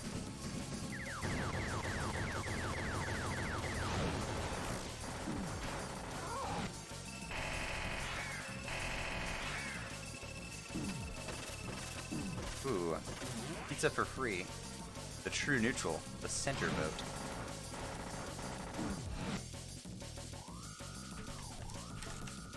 Alright, well, we're going right, boys. I'm sorry, we're going left. We got 3 for left, so. We got 5 for left. Yep, we're going left, boys. We are going left. Spam ding ding ding Twitch chat gets it again, boys. Pog champion. Twitch chat never fails.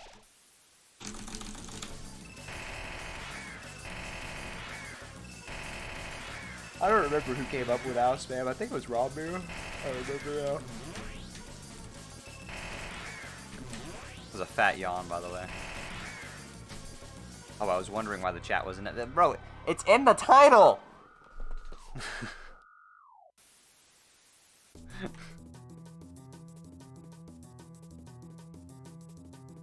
It helps, feels bad, man.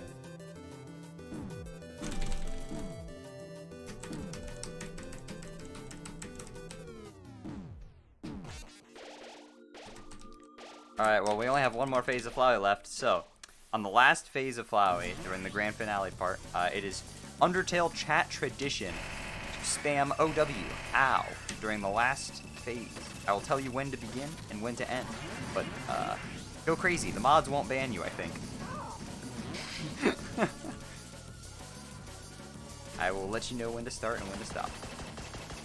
It's all for the children.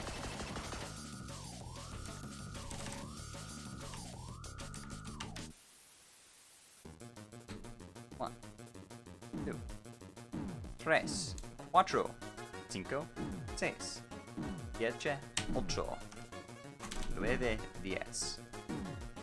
I don't remember anything past that. Hee. Did you really think you could run away? Ladies and gentlemen, load your engines in 3, 2, 1, go!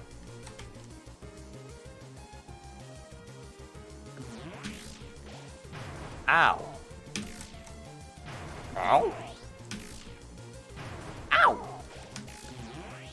Ow. Ow.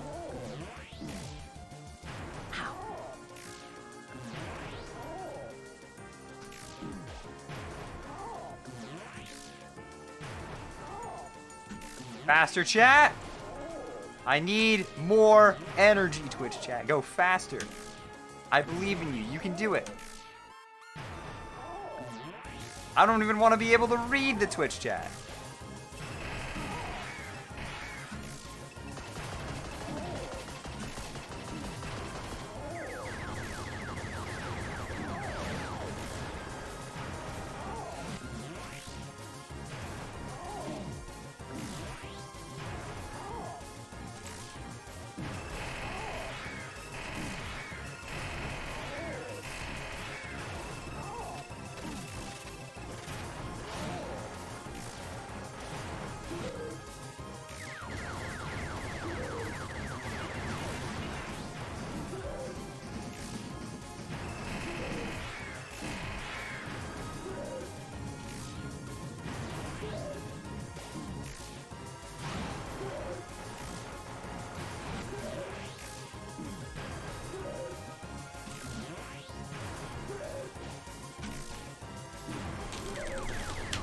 Cease.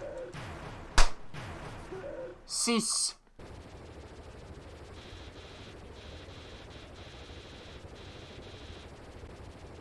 Good job, chat. Pat yourselves on the back. That was pretty good.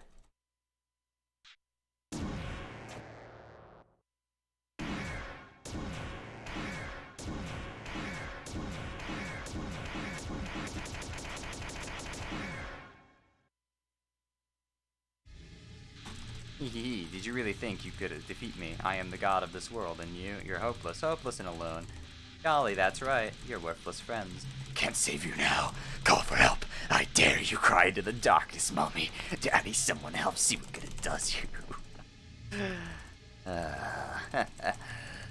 But nobody came. Boy, what a shame. No one else is gonna get to see you die! Oh. Oh, crap.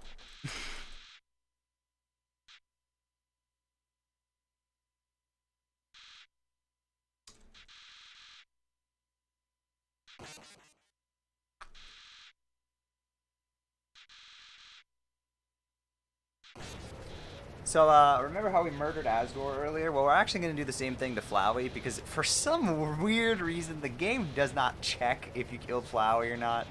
It's considered its complete own separate flag, and the game doesn't factor that into True Pacifist. I don't know if that was intentional or not, but it's faster to murder him, so we don't have to sit through the...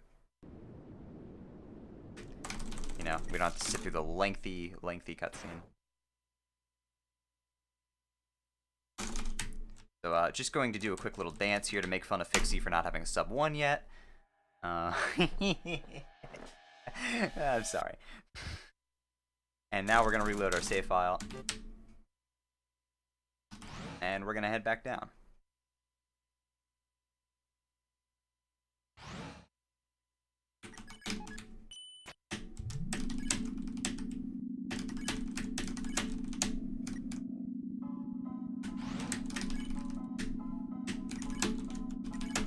Is now a good time for a dono real fast?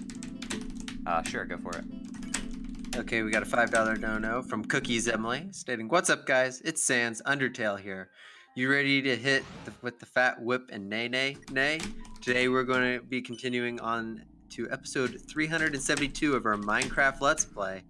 Because today we're going to be hitting those creepers with the epic dab."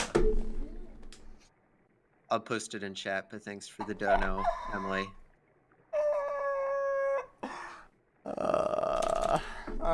Nobody saw that. It didn't happen.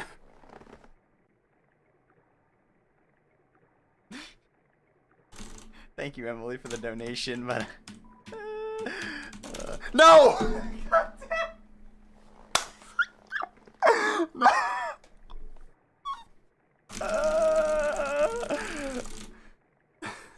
God dang it.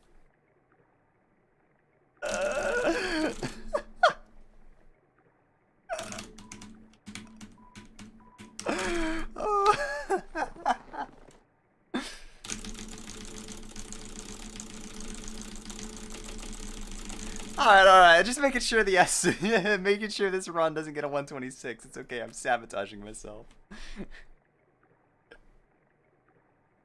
Squadala!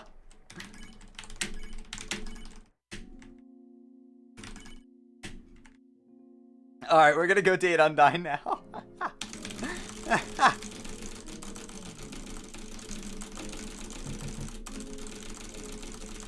Oh my god, what is that copy pasta? Alright, so one of the coolest swag strats in the game. I want you guys to take a look at this.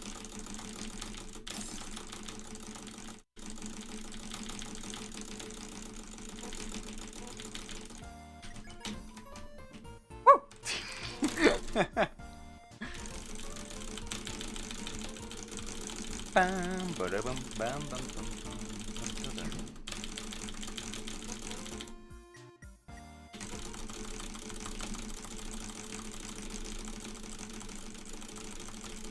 Input delay. So this is the part of the run where your arms fall off. It's the part I really enjoy.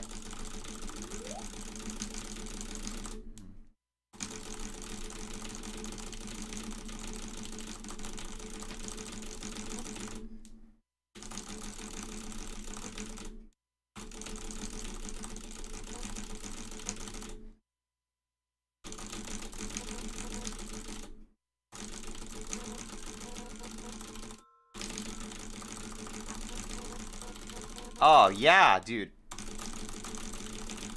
Ugh. Oh, yeah, feel the burn, baby. Woo!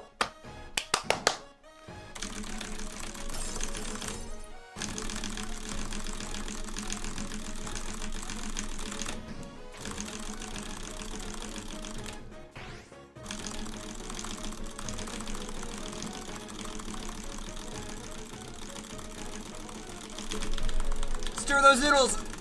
Faster!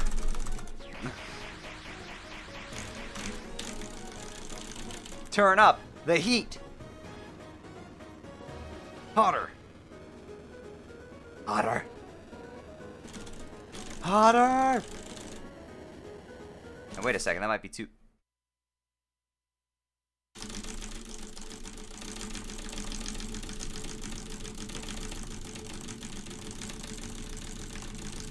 And now we're gonna fight her.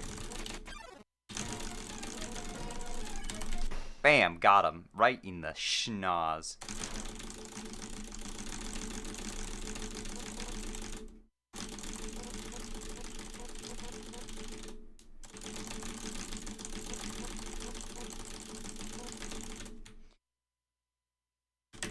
Oh, man, my hands hurt.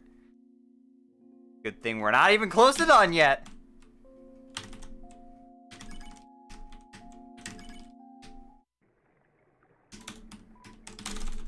Squadala, we are off.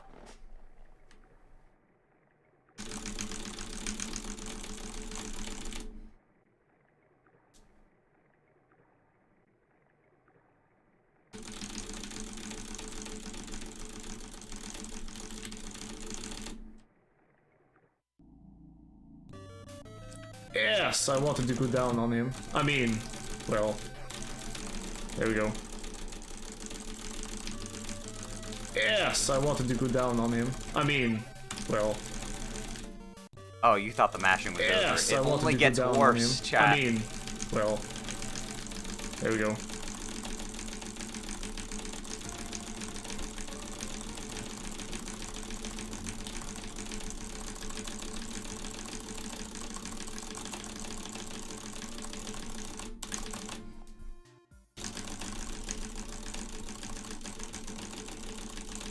So because we got a strange skip where the unskippable text is actually skippable for 1 frame, the music is just going to persist forever.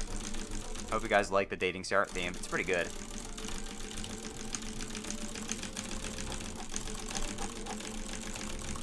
Faster, faster, Shayy, faster. Let's go.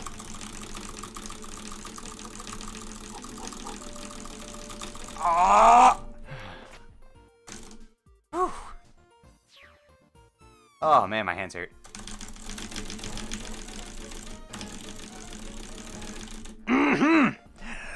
Jog boy.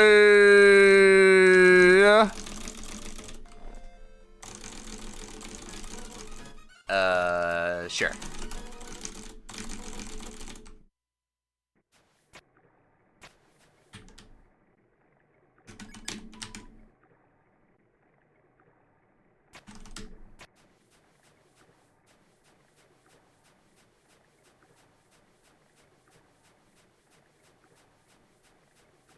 Well, considering it's about 30 presses per second, yeah. It is pretty insane, because I'm pretty insane.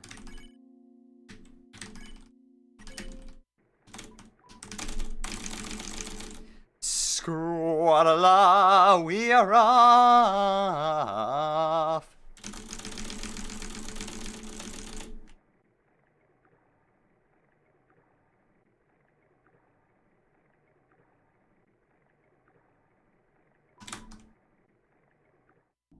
Okay, it's time for True Lab.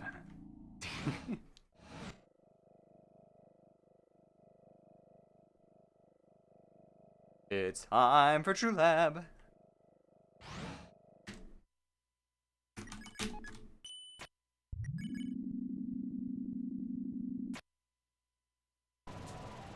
Warning, warning. Elevator losing power. EM tether stability lost. Altitude dropping.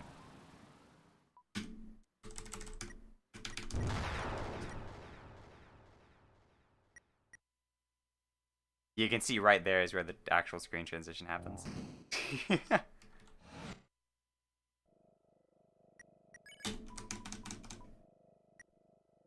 This is True Lab, ladies and gentlemen. I haven't been through this area actually quite a while. I don't think since I did my last True Pacifist run.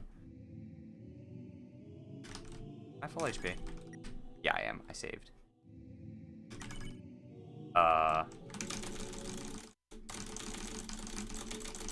Okay, let's not die to astigmatism? What am I saying? Memory Head. That's this guy's name. Yeah, Memory Head. That's it. So we're gonna use our cell phone on him, which makes him able to be deciphered. A weird non-English language they were speaking before. And we're gonna refuse to join them. which is going to satiate them, because sometimes telling somebody no is the most powerful thing you can do. Being a good friend means you know when to say no. So we're going to examine this table here. It's sticky. I take a save just in case. Power room.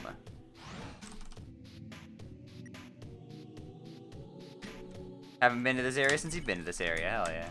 So we're gonna stop by quick to grab the yellow key from under the bed, which we need.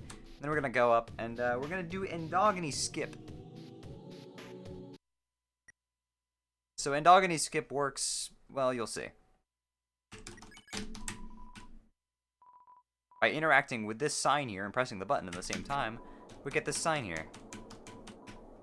And now we can move again, and goodbye. So we have to do that in order to activate the fans, but, you know.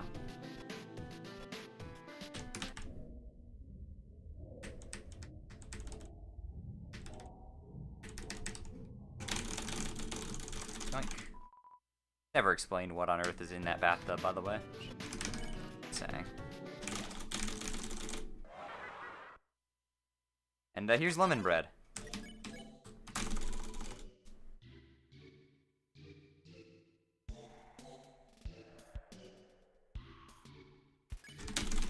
We're gonna hum, and then we're gonna flex on them with our humming skills. And then we're gonna unhug, because this is actually a fusion of Shyren, Moldbig, and Aaron. So we need to do the 3 spare actions that they like. It's a refrigerator. You know, I'm stupid. I was supposed to wrong warp into the whatever. It's been a while, okay?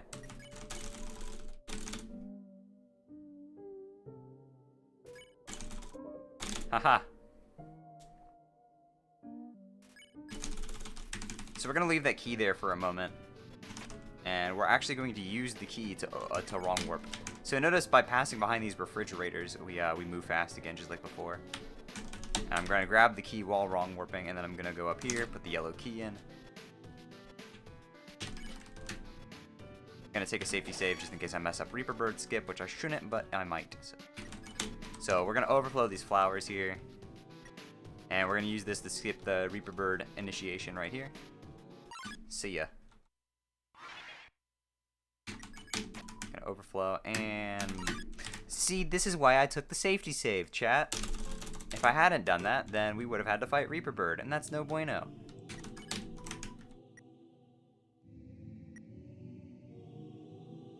Nobody likes fighting Reaper Bird.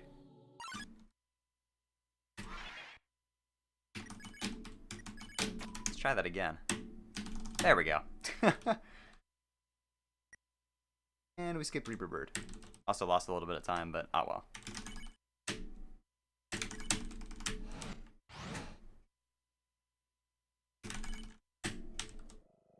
Here's an interesting little skip trick.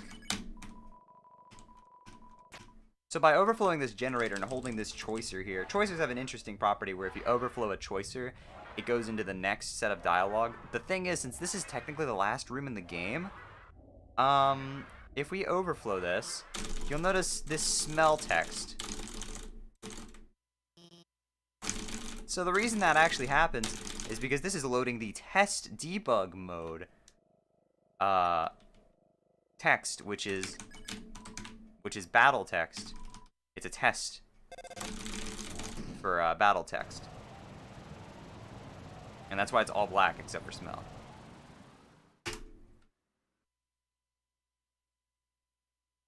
And now, because we saved in Judgment Hall earlier, we have the ability to use this. Pretty cool.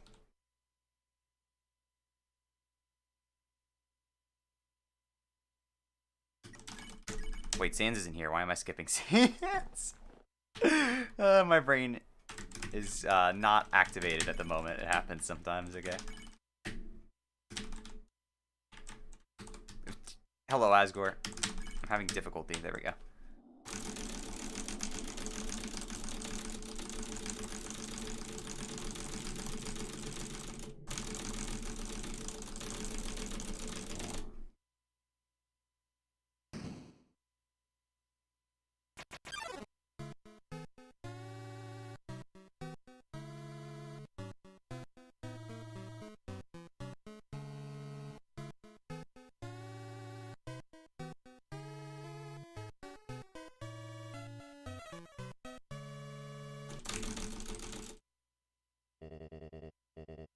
The brain is not stimulated, I agree. Whoa, gamers, I cannot believe we just defeated Asgore in 0 turns. Greetings, it is I, Toriel, blah blah blah blah blah blah blah.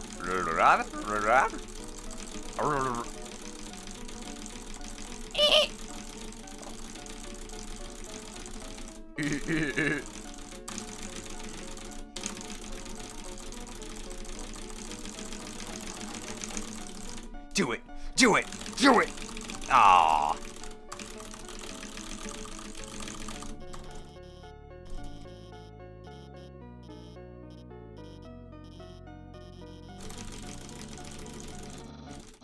A tiny flower helped me.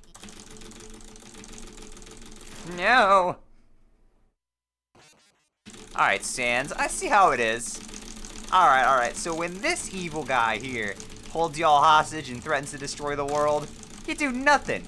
You just sit there trapped. But when I threaten to destroy the world, you're all like, haha, I'm gonna have a bad time. I see how it is, Sans. I see how it is.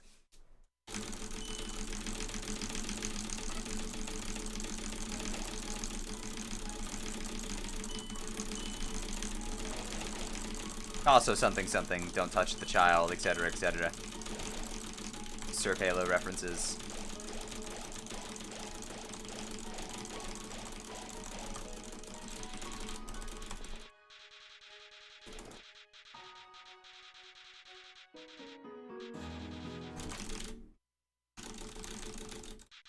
I can't believe you're all so stupid. All of your souls are mine. Woo! Why is your papyrus voice between Pegasus and Joey Wheeler? Ooh, Yugi boy.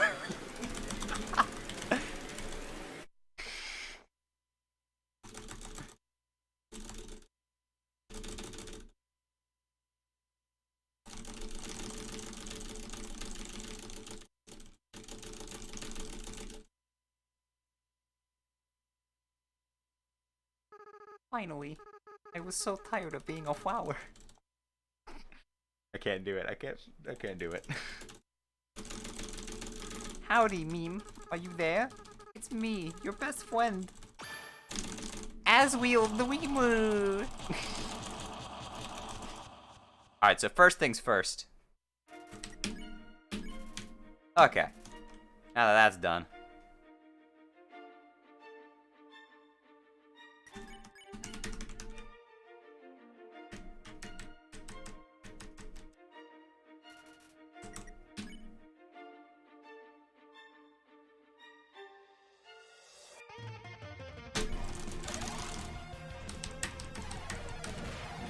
It's time for the final boss. Whoa!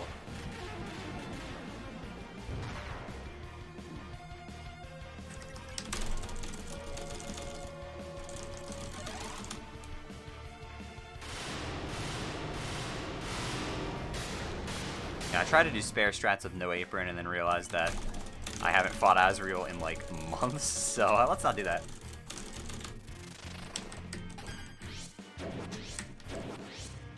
Whoa, I cannot believe it's Fixie's boyfriend. Live on the stream.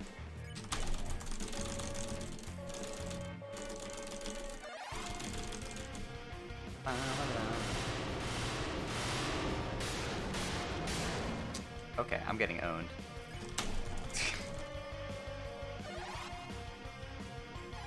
Let's just let me focus and listen to the music.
Oh no.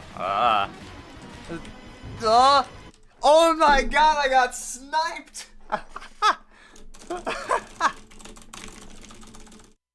Alright, well.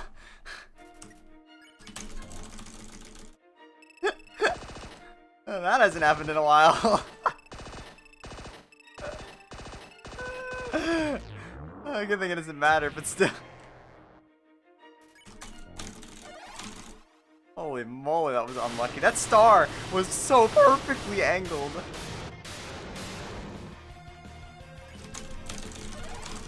That star, it was so flawlessly angled.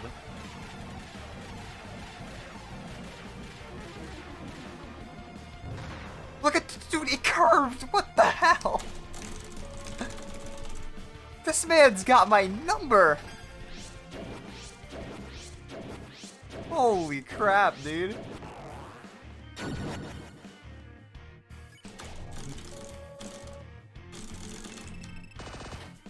I swear this man is curving bullets just to hit me.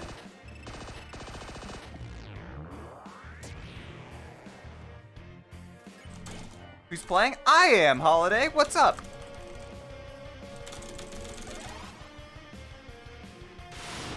The mediator himself.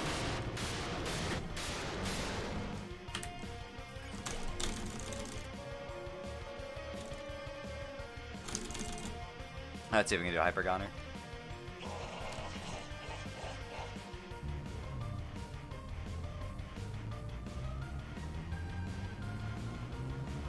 Oh, no. Ah, woo, ah, oh, jeez. Easy.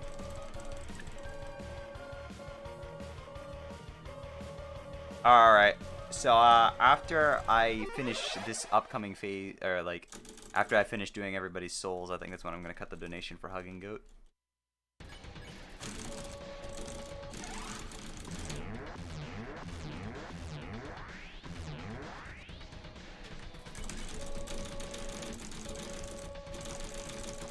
Deltarune greater than Kingdom Hearts 3? They're completely separate games.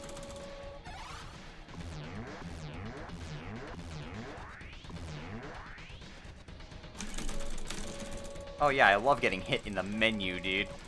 Thanks, video game. I already died once, so I don't have the animation, so it's faster. Pocket ears. Alright, looks like we're hugging then, boys. Cannot believe you, speedfunners.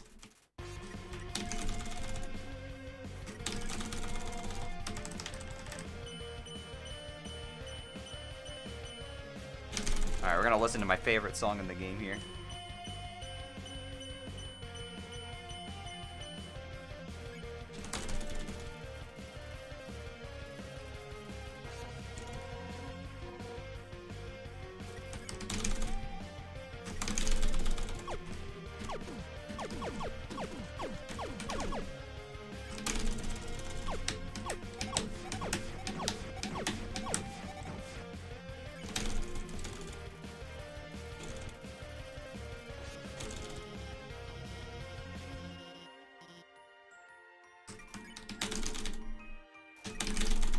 You can tell this isn't the real Papyrus, because the real Papyrus would instantly destroy us here.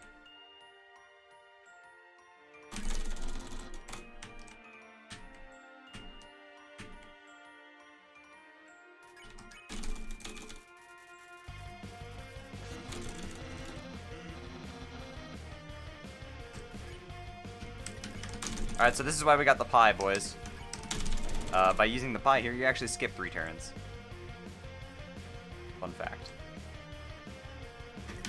And we're hugging the goat.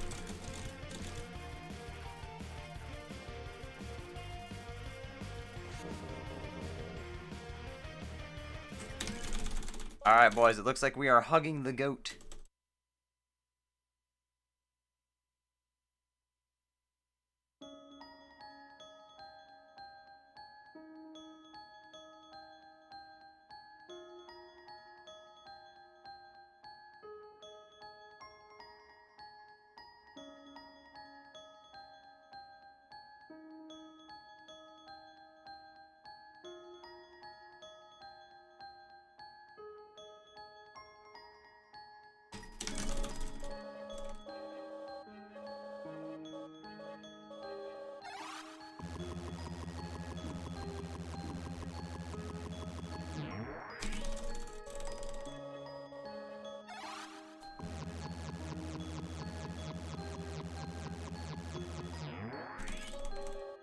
Meme, do you know why I'm doing this?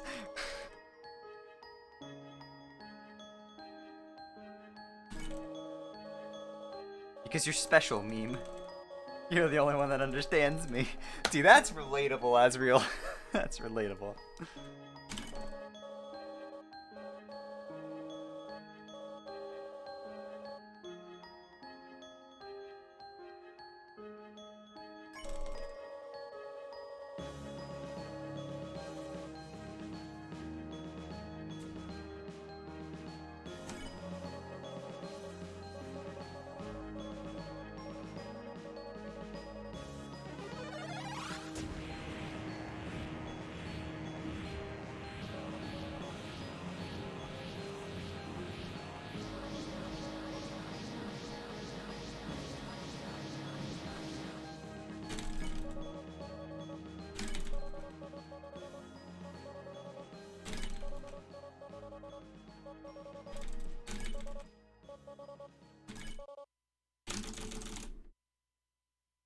We got him, chat.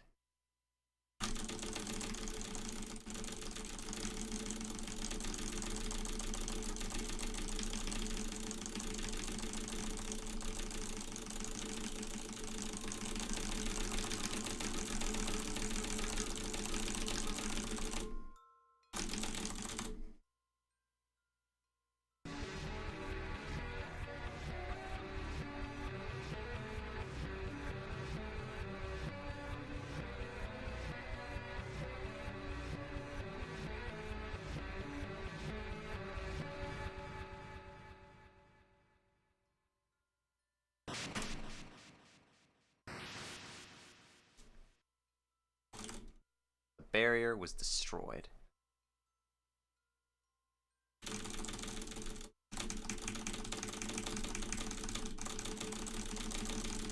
Alright, chat.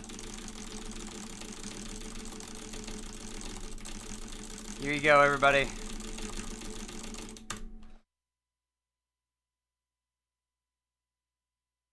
There's your hug.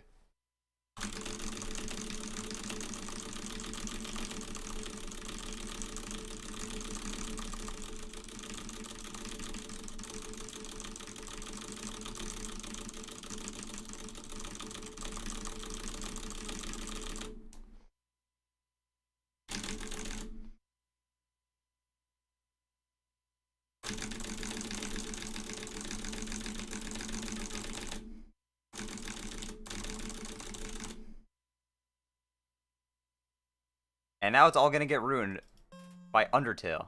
Playing underneath Undertale, because I'm a dirty cheater. So this is a little trick. So after you finish this cutscene here, the game puts a save file in for you that has you saved at the save point over to the right. Right now, if I was to close up my game and reload, I'd be in True Lab, which is bad. So as soon as this cutscene ends, the game puts that file in. And now I can just close the game, open it, and I'm over here. And what the heck? Wait, I don't have the punch card, never mind.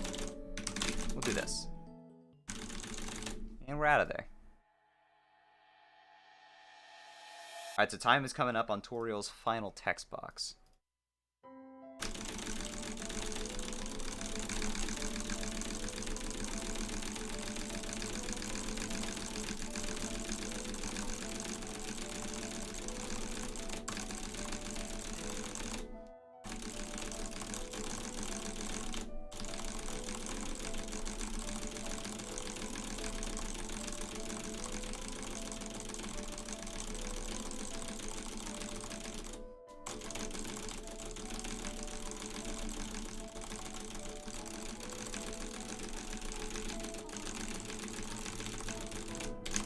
In time.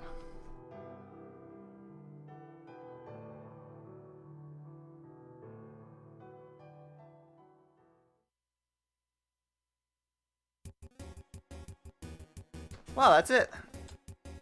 Except, not really. Oh, the fun's only just beginning, chat.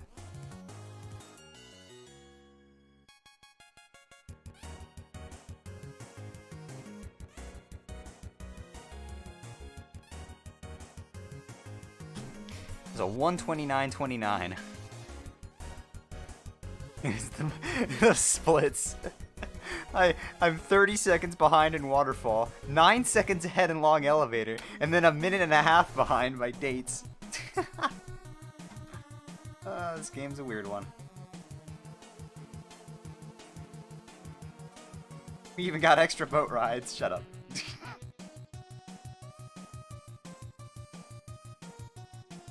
Alright, well.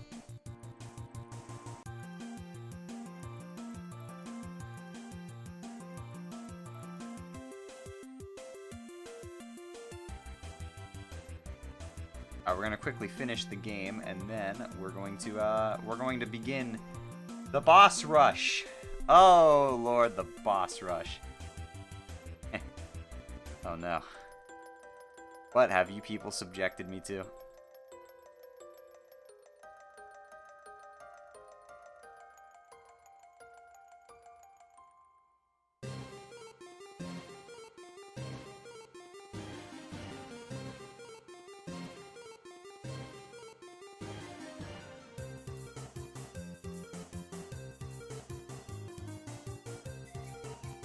I think the true category of Undertale is, you know, ride the boat %.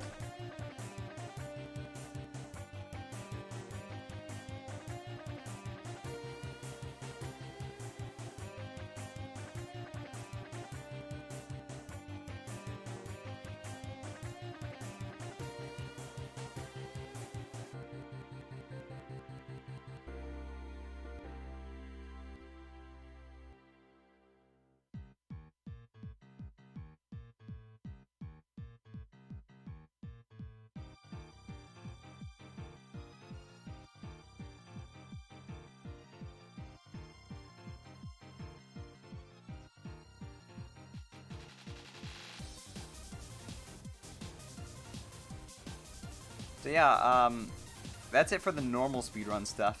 So all we've got left is the boss rush to do after we watch and do the credits. But if you're at all interested in speedrunning Undertale, there's a very welcoming and friendly Discord server that also shares its community with Deltarune. That's like a 2-for-1. And that game is very accessible if you're a little worried about Undertale being too hard. I would recommend joining that. You can find it on the speedrun.com page for both games. Always looking for new runners? The game is amazingly fun, and I love the community very much. Every single one of them. We're all very great speedfunners.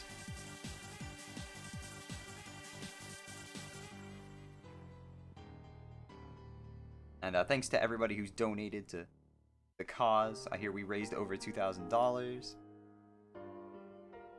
Thanks everybody who donated to make this boss rush happen.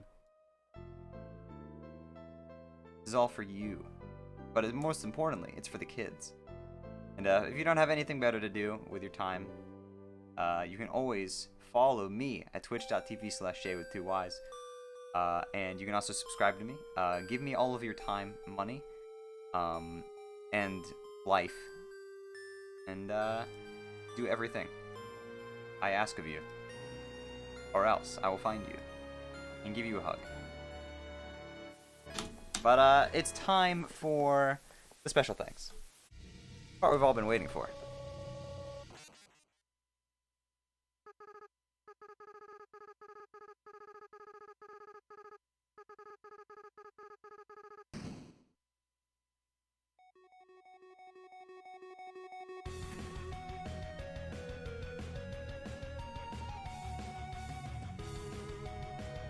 If you look very closely, you'll see me in here, and I'll point out when I'm here. Because I did, in fact, back this game. I'm in the credits.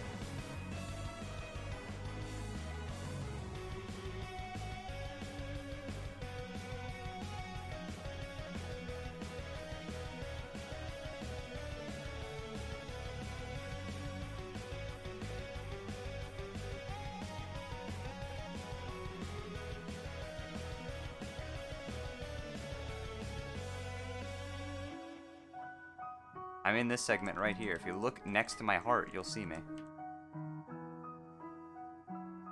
It's right here. There I am. Bye, Shayy.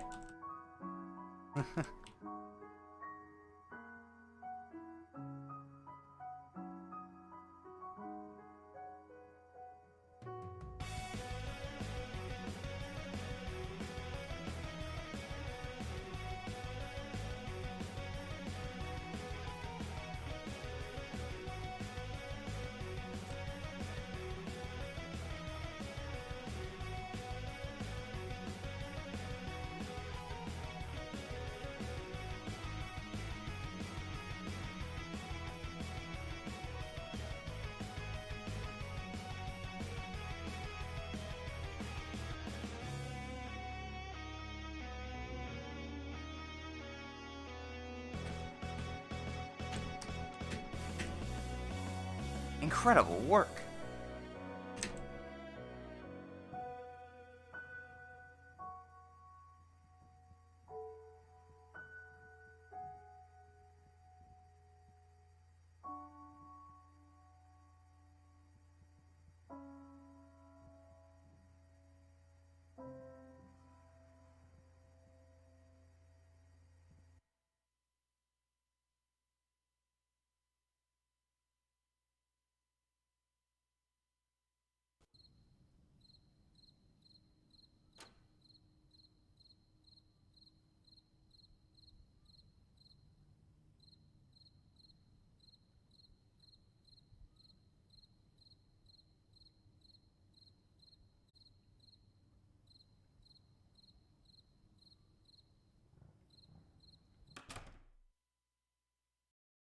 It's the video game.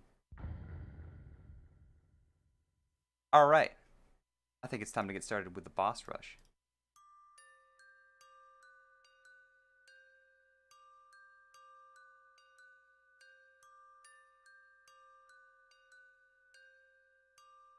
So let me get my save files ready real quick.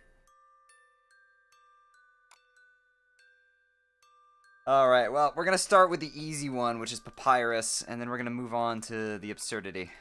So we're going to go in order of in order of appearance. So we're going to start with Papyrus, then Muffet, then Asgore, and then Undyne, and then Sans.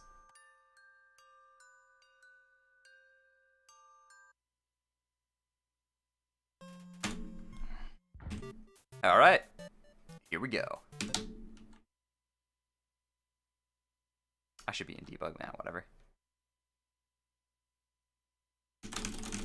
Papyrus easy. Oh, I'm sorry, you're right. Papyrus is the hardest boss.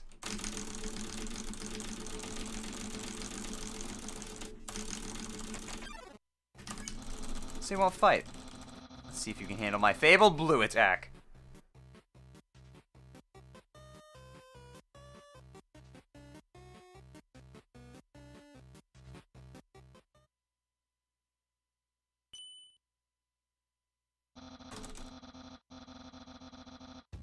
Alright, let's begin. So fighting actually makes this fight last a shorter amount of time, so we're going to spare, which will give us the full fight.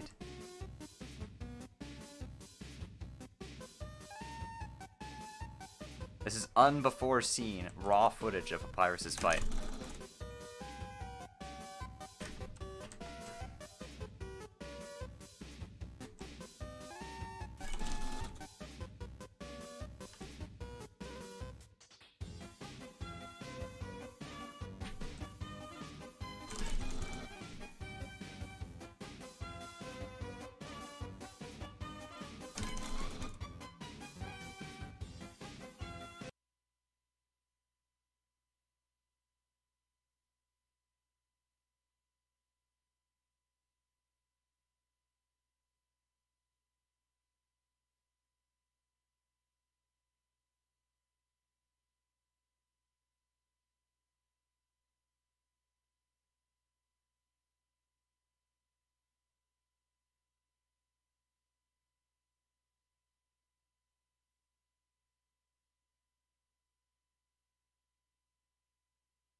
Bum ba da ba da dum bum bum bum ba dum bum ba dum ba da dum bum bum bum bum. Hey.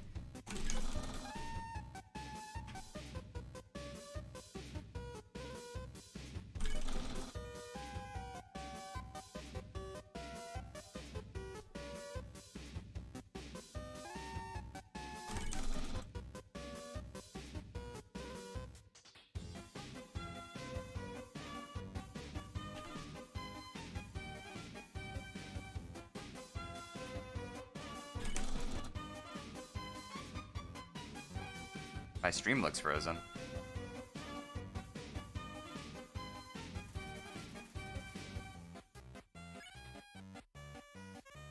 That's interesting. I don't think I ever left, but okay.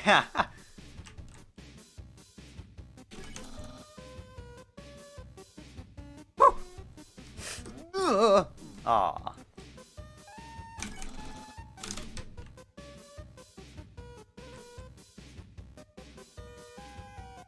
think it was a Twitch thing. My internet didn't go out or anything.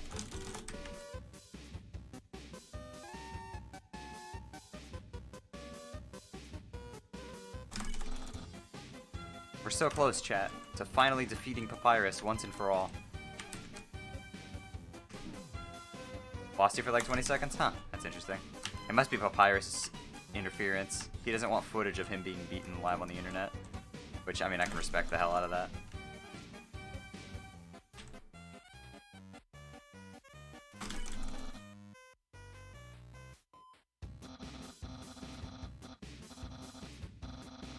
Do I see something cool? Ah, oh, dang, I messed it up. You can actually zip through the box there and fall out of the arena.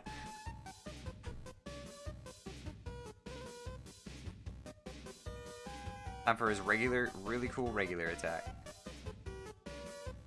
Vroom. Cool. Dude.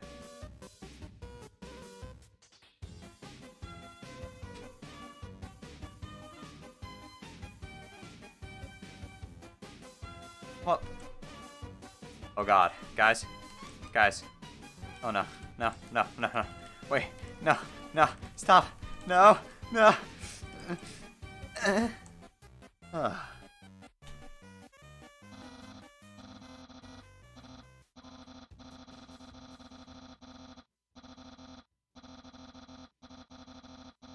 Now's your chance to accept my mercy.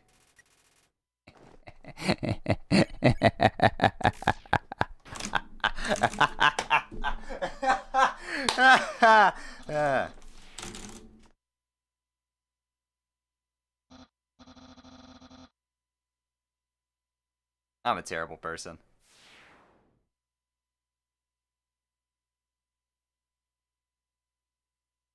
Alright, that's fight number 1. Now time for fight number 2. This time with Muffet.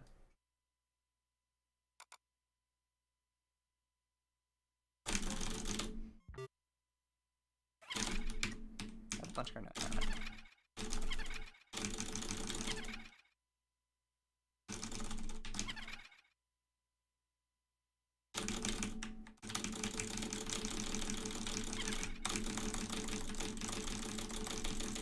Here we go, gamers. Get your sour pleases out. It's time for the best song in the video game.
Who is this boss? I've never seen him before.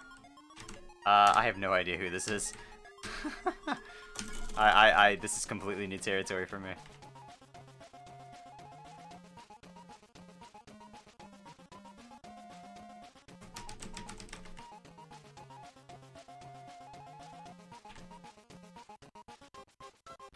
Oh, crap.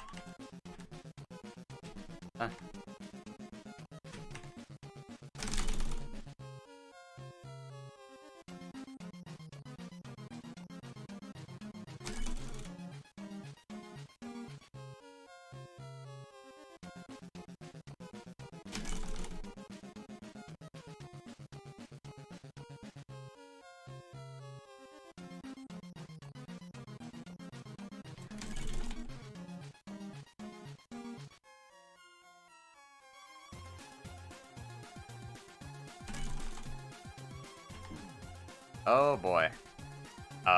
Chat?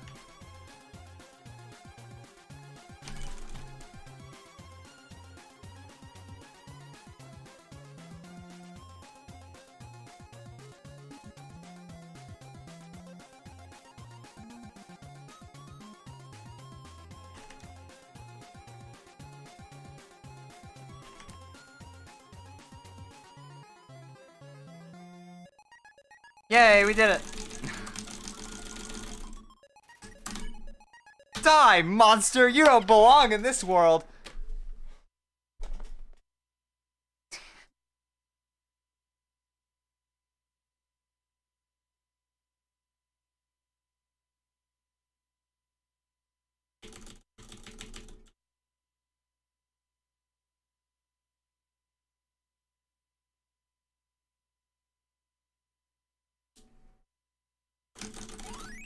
Wow, she's dead. Ha, loser. Alright, moving on to the next fight. Asgore.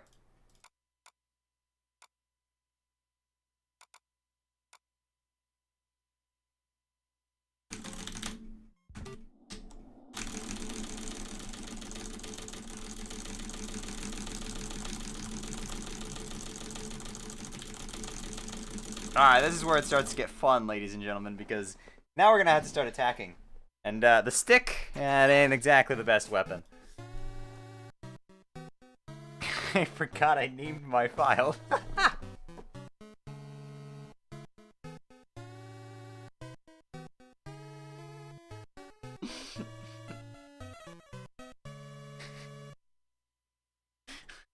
No.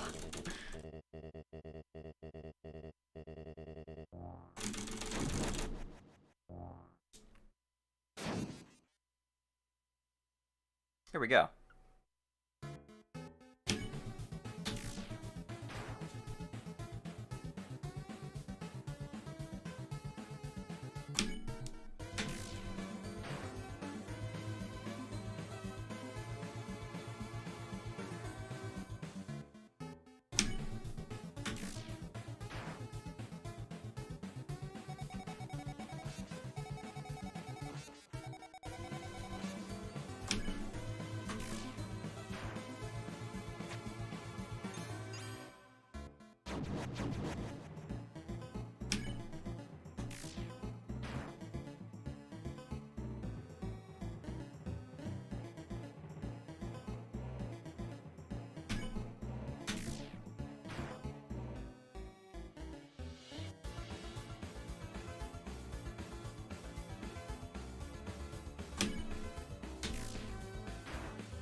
Mad Mew Mew? I have no way to play Mad Mew Mew. Do you think I have a way to capture Switch? Wait a minute, I do have one of those. You think I have a readily available Mad Mew Mew file? Maybe next year.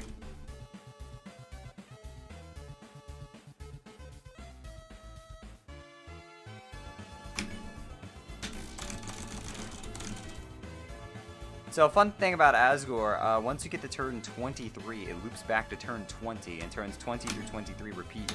Every time it loops, Asgore starts taking more damage.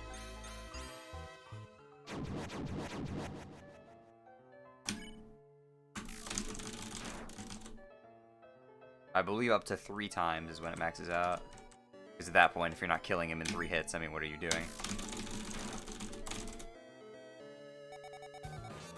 So we're almost to the point where that's going to happen. You'll notice my damage will start to ramp up significantly. I did not get hit by that fireball, but that's okay.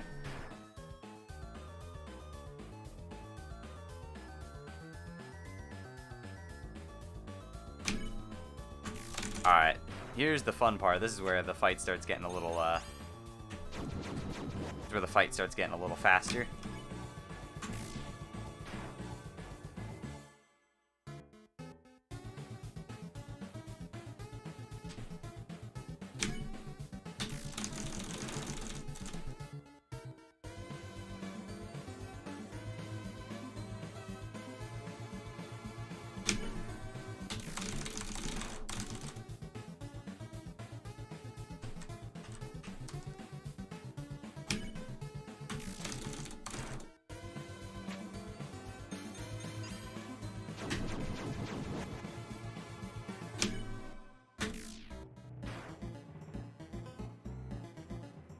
Yep, we just got the turn. So, notice my damage. Just a little bit higher now.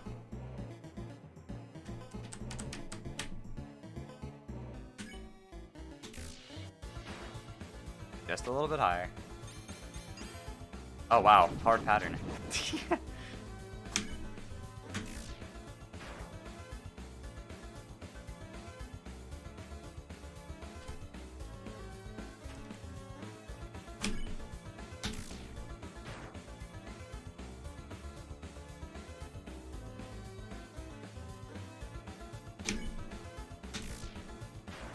This next attack should kill.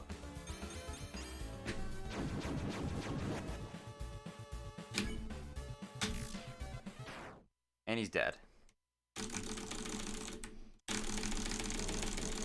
I did this.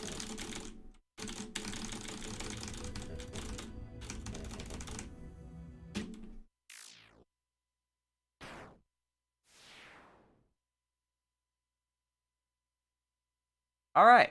Now it's time for the final two. This is probably the hardest out of all of them coming up here. This is Undyne. So for the yeah.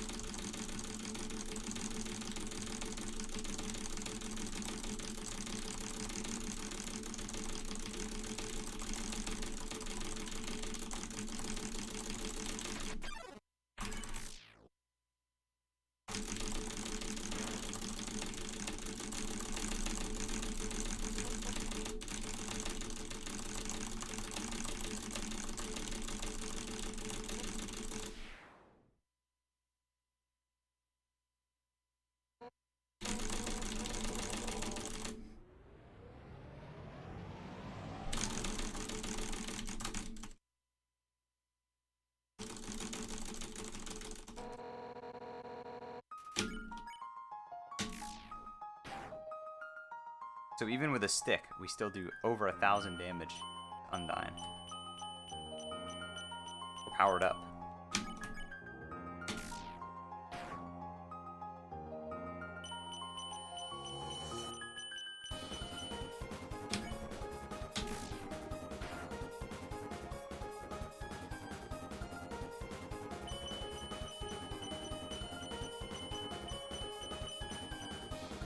What do you mash? Shift X Z is in enter.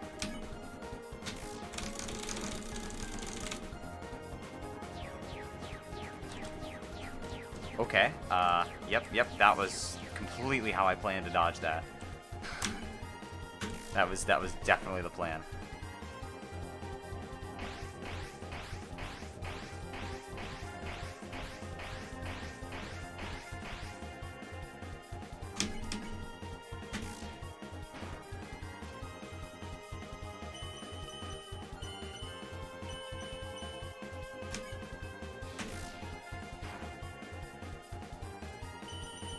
The next attack.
The normal fight would end right there.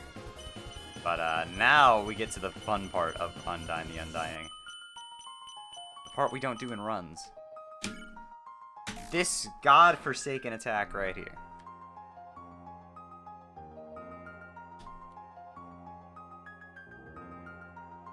Rumor has it that Toby Fox teamed up with Satan and Hitler in order to devise this one.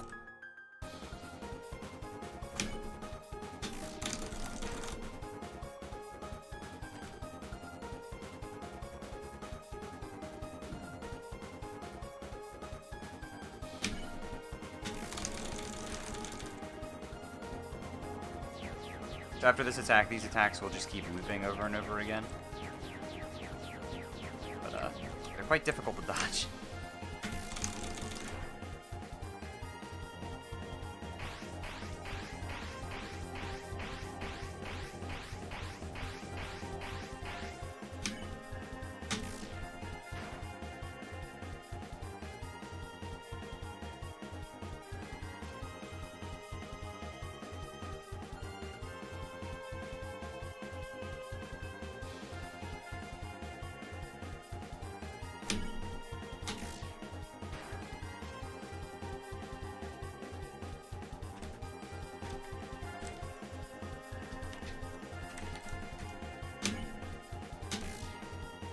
Boom.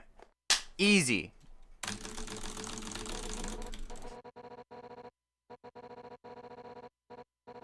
Fight's not even a challenge, TBH.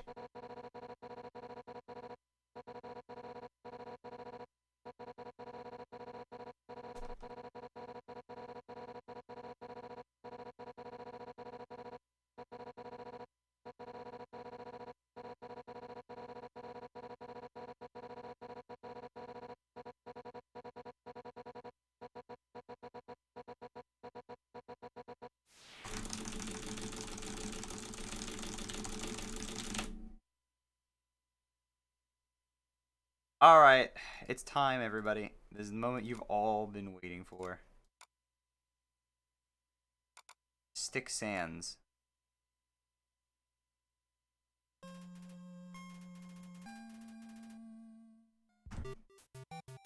Here we go.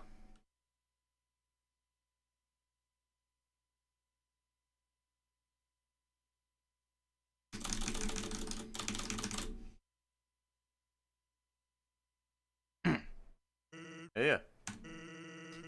Look frustrated about something. Guess I'm pretty good at my job, huh? It's a beautiful day outside. Birds are singing. Flowers are blooming. Days like these. Like you. Should be burning in hell.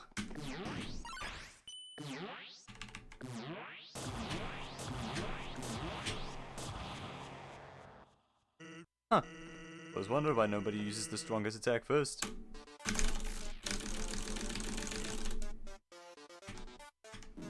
Wow, great start.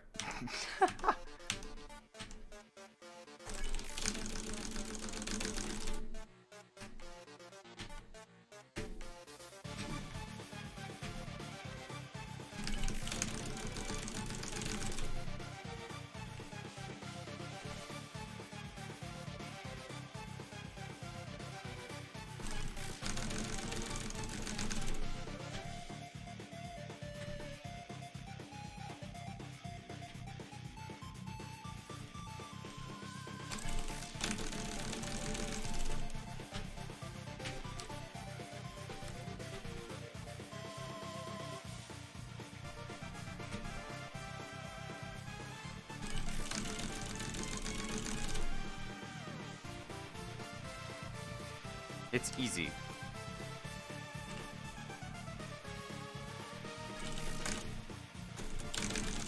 Duke, why are you buying clothes in the soup store?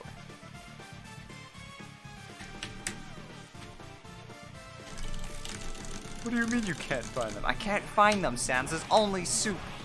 What do you mean there's only soup? I mean there's only soup. Well, get out of the soup aisle. All right, you don't have to shout. There's more soup. Go to the next aisle. There's still more soup. Where are you right now? I'm at soup. What do you mean you're at soup?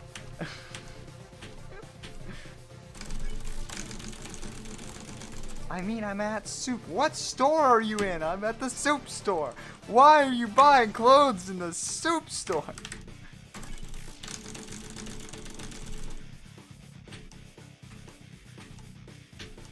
Chat, I've officially lost it. This is what playing Undertale at 3 in the morning does to you.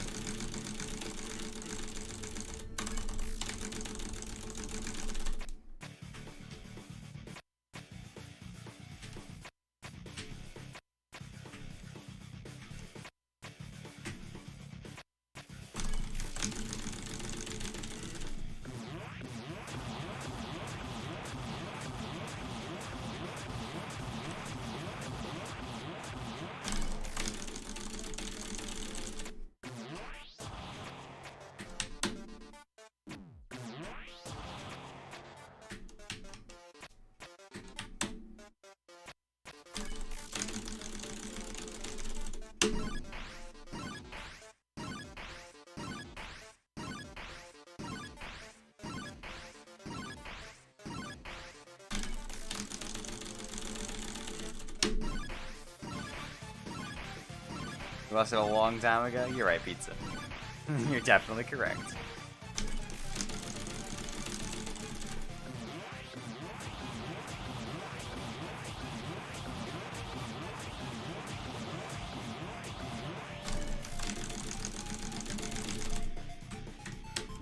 Ah, what the? My hand slipped off the keyboard. Whoopsies.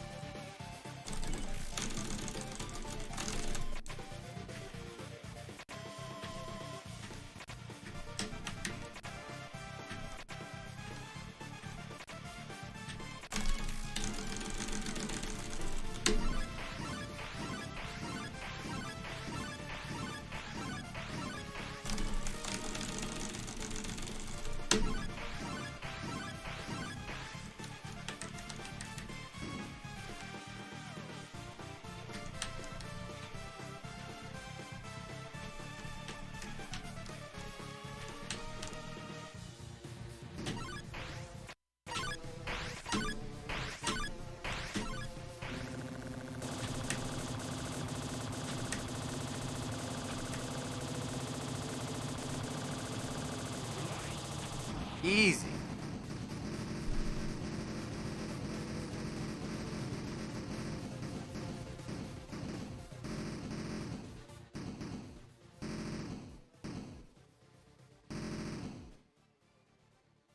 The bone zone.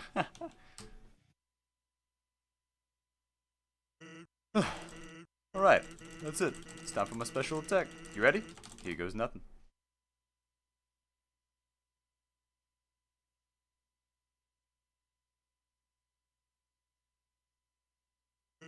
Yep, that's right. Literally nothing. It's not gonna be anything either. Get it? I know you can't beat you. One of your turns is just gonna kill me. So I decided it's not gonna be your turn. Ever. I'm just gonna keep having my turn until we stand here until the end of time. Capiche?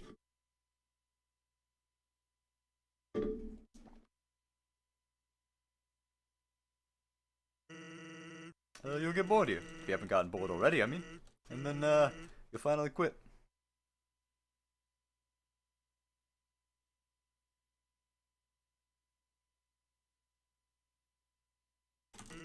I know your type. You're very determined, aren't you? You'll never give up, even if there's absolutely no benefit to persevering whatsoever. If I can make that clear, no matter what, you'll just keep going. Not any of it decided for good or evil, just because you think you can. And because you can, you have to.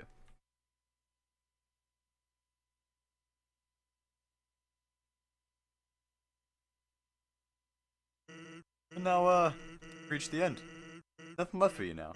So, in my personal opinion, the most determined thing you can do here is to, completely give up. And, do literally anything else.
Got him. Hey, by the way, my cursor isn't on fight, by the way. Immersion ruined.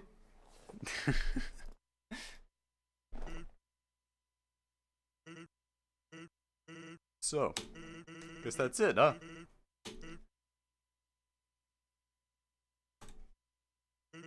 Just don't say I didn't warn you.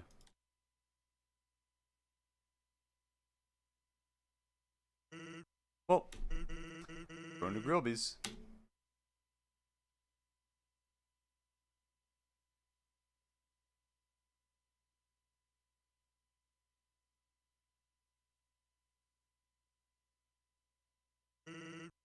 Papyrus, you want anything?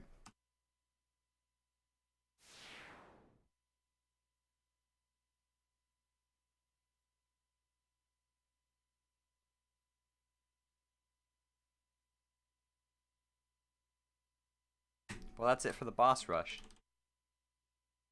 There's only one thing left to do now.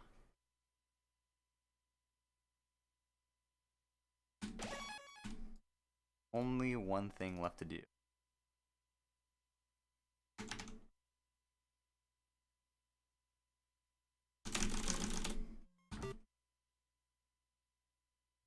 Later, nerd. I ain't got time for you.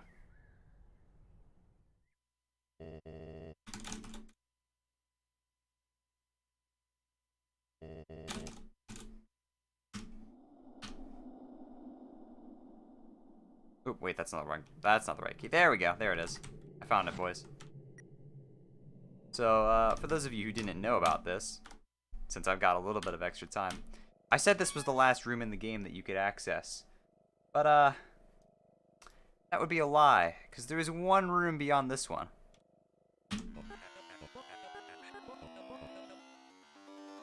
Entry number 17. Dark. Darker. Yet darker.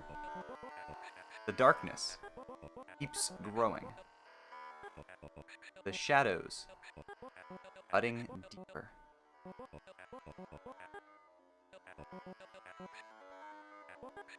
This next experiment seems very, very interesting.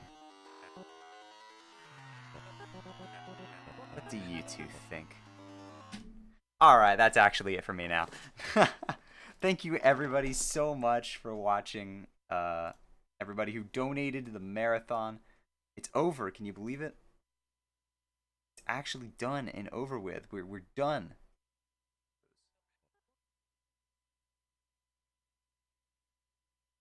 So thank you everybody who made this happen. Everybody who got all of the donations. We raised over $2,000. That's pretty crazy. By playing video games at a relatively fast and brisk pace. So, yeah. That's pretty much it for me. I hope that everybody enjoyed my run. I tried my best to be as entertaining as possible. And thank you everybody for coming out and watching, even at 3 in the morning. It was a blast. I really enjoyed running this. Again, for those of you curious about running Undertale, check out the Speedrun Discord. Bunch of nice people. Make sure to give all of the runners who have run this event, give them all the support in the world. And yeah, basically it for me. So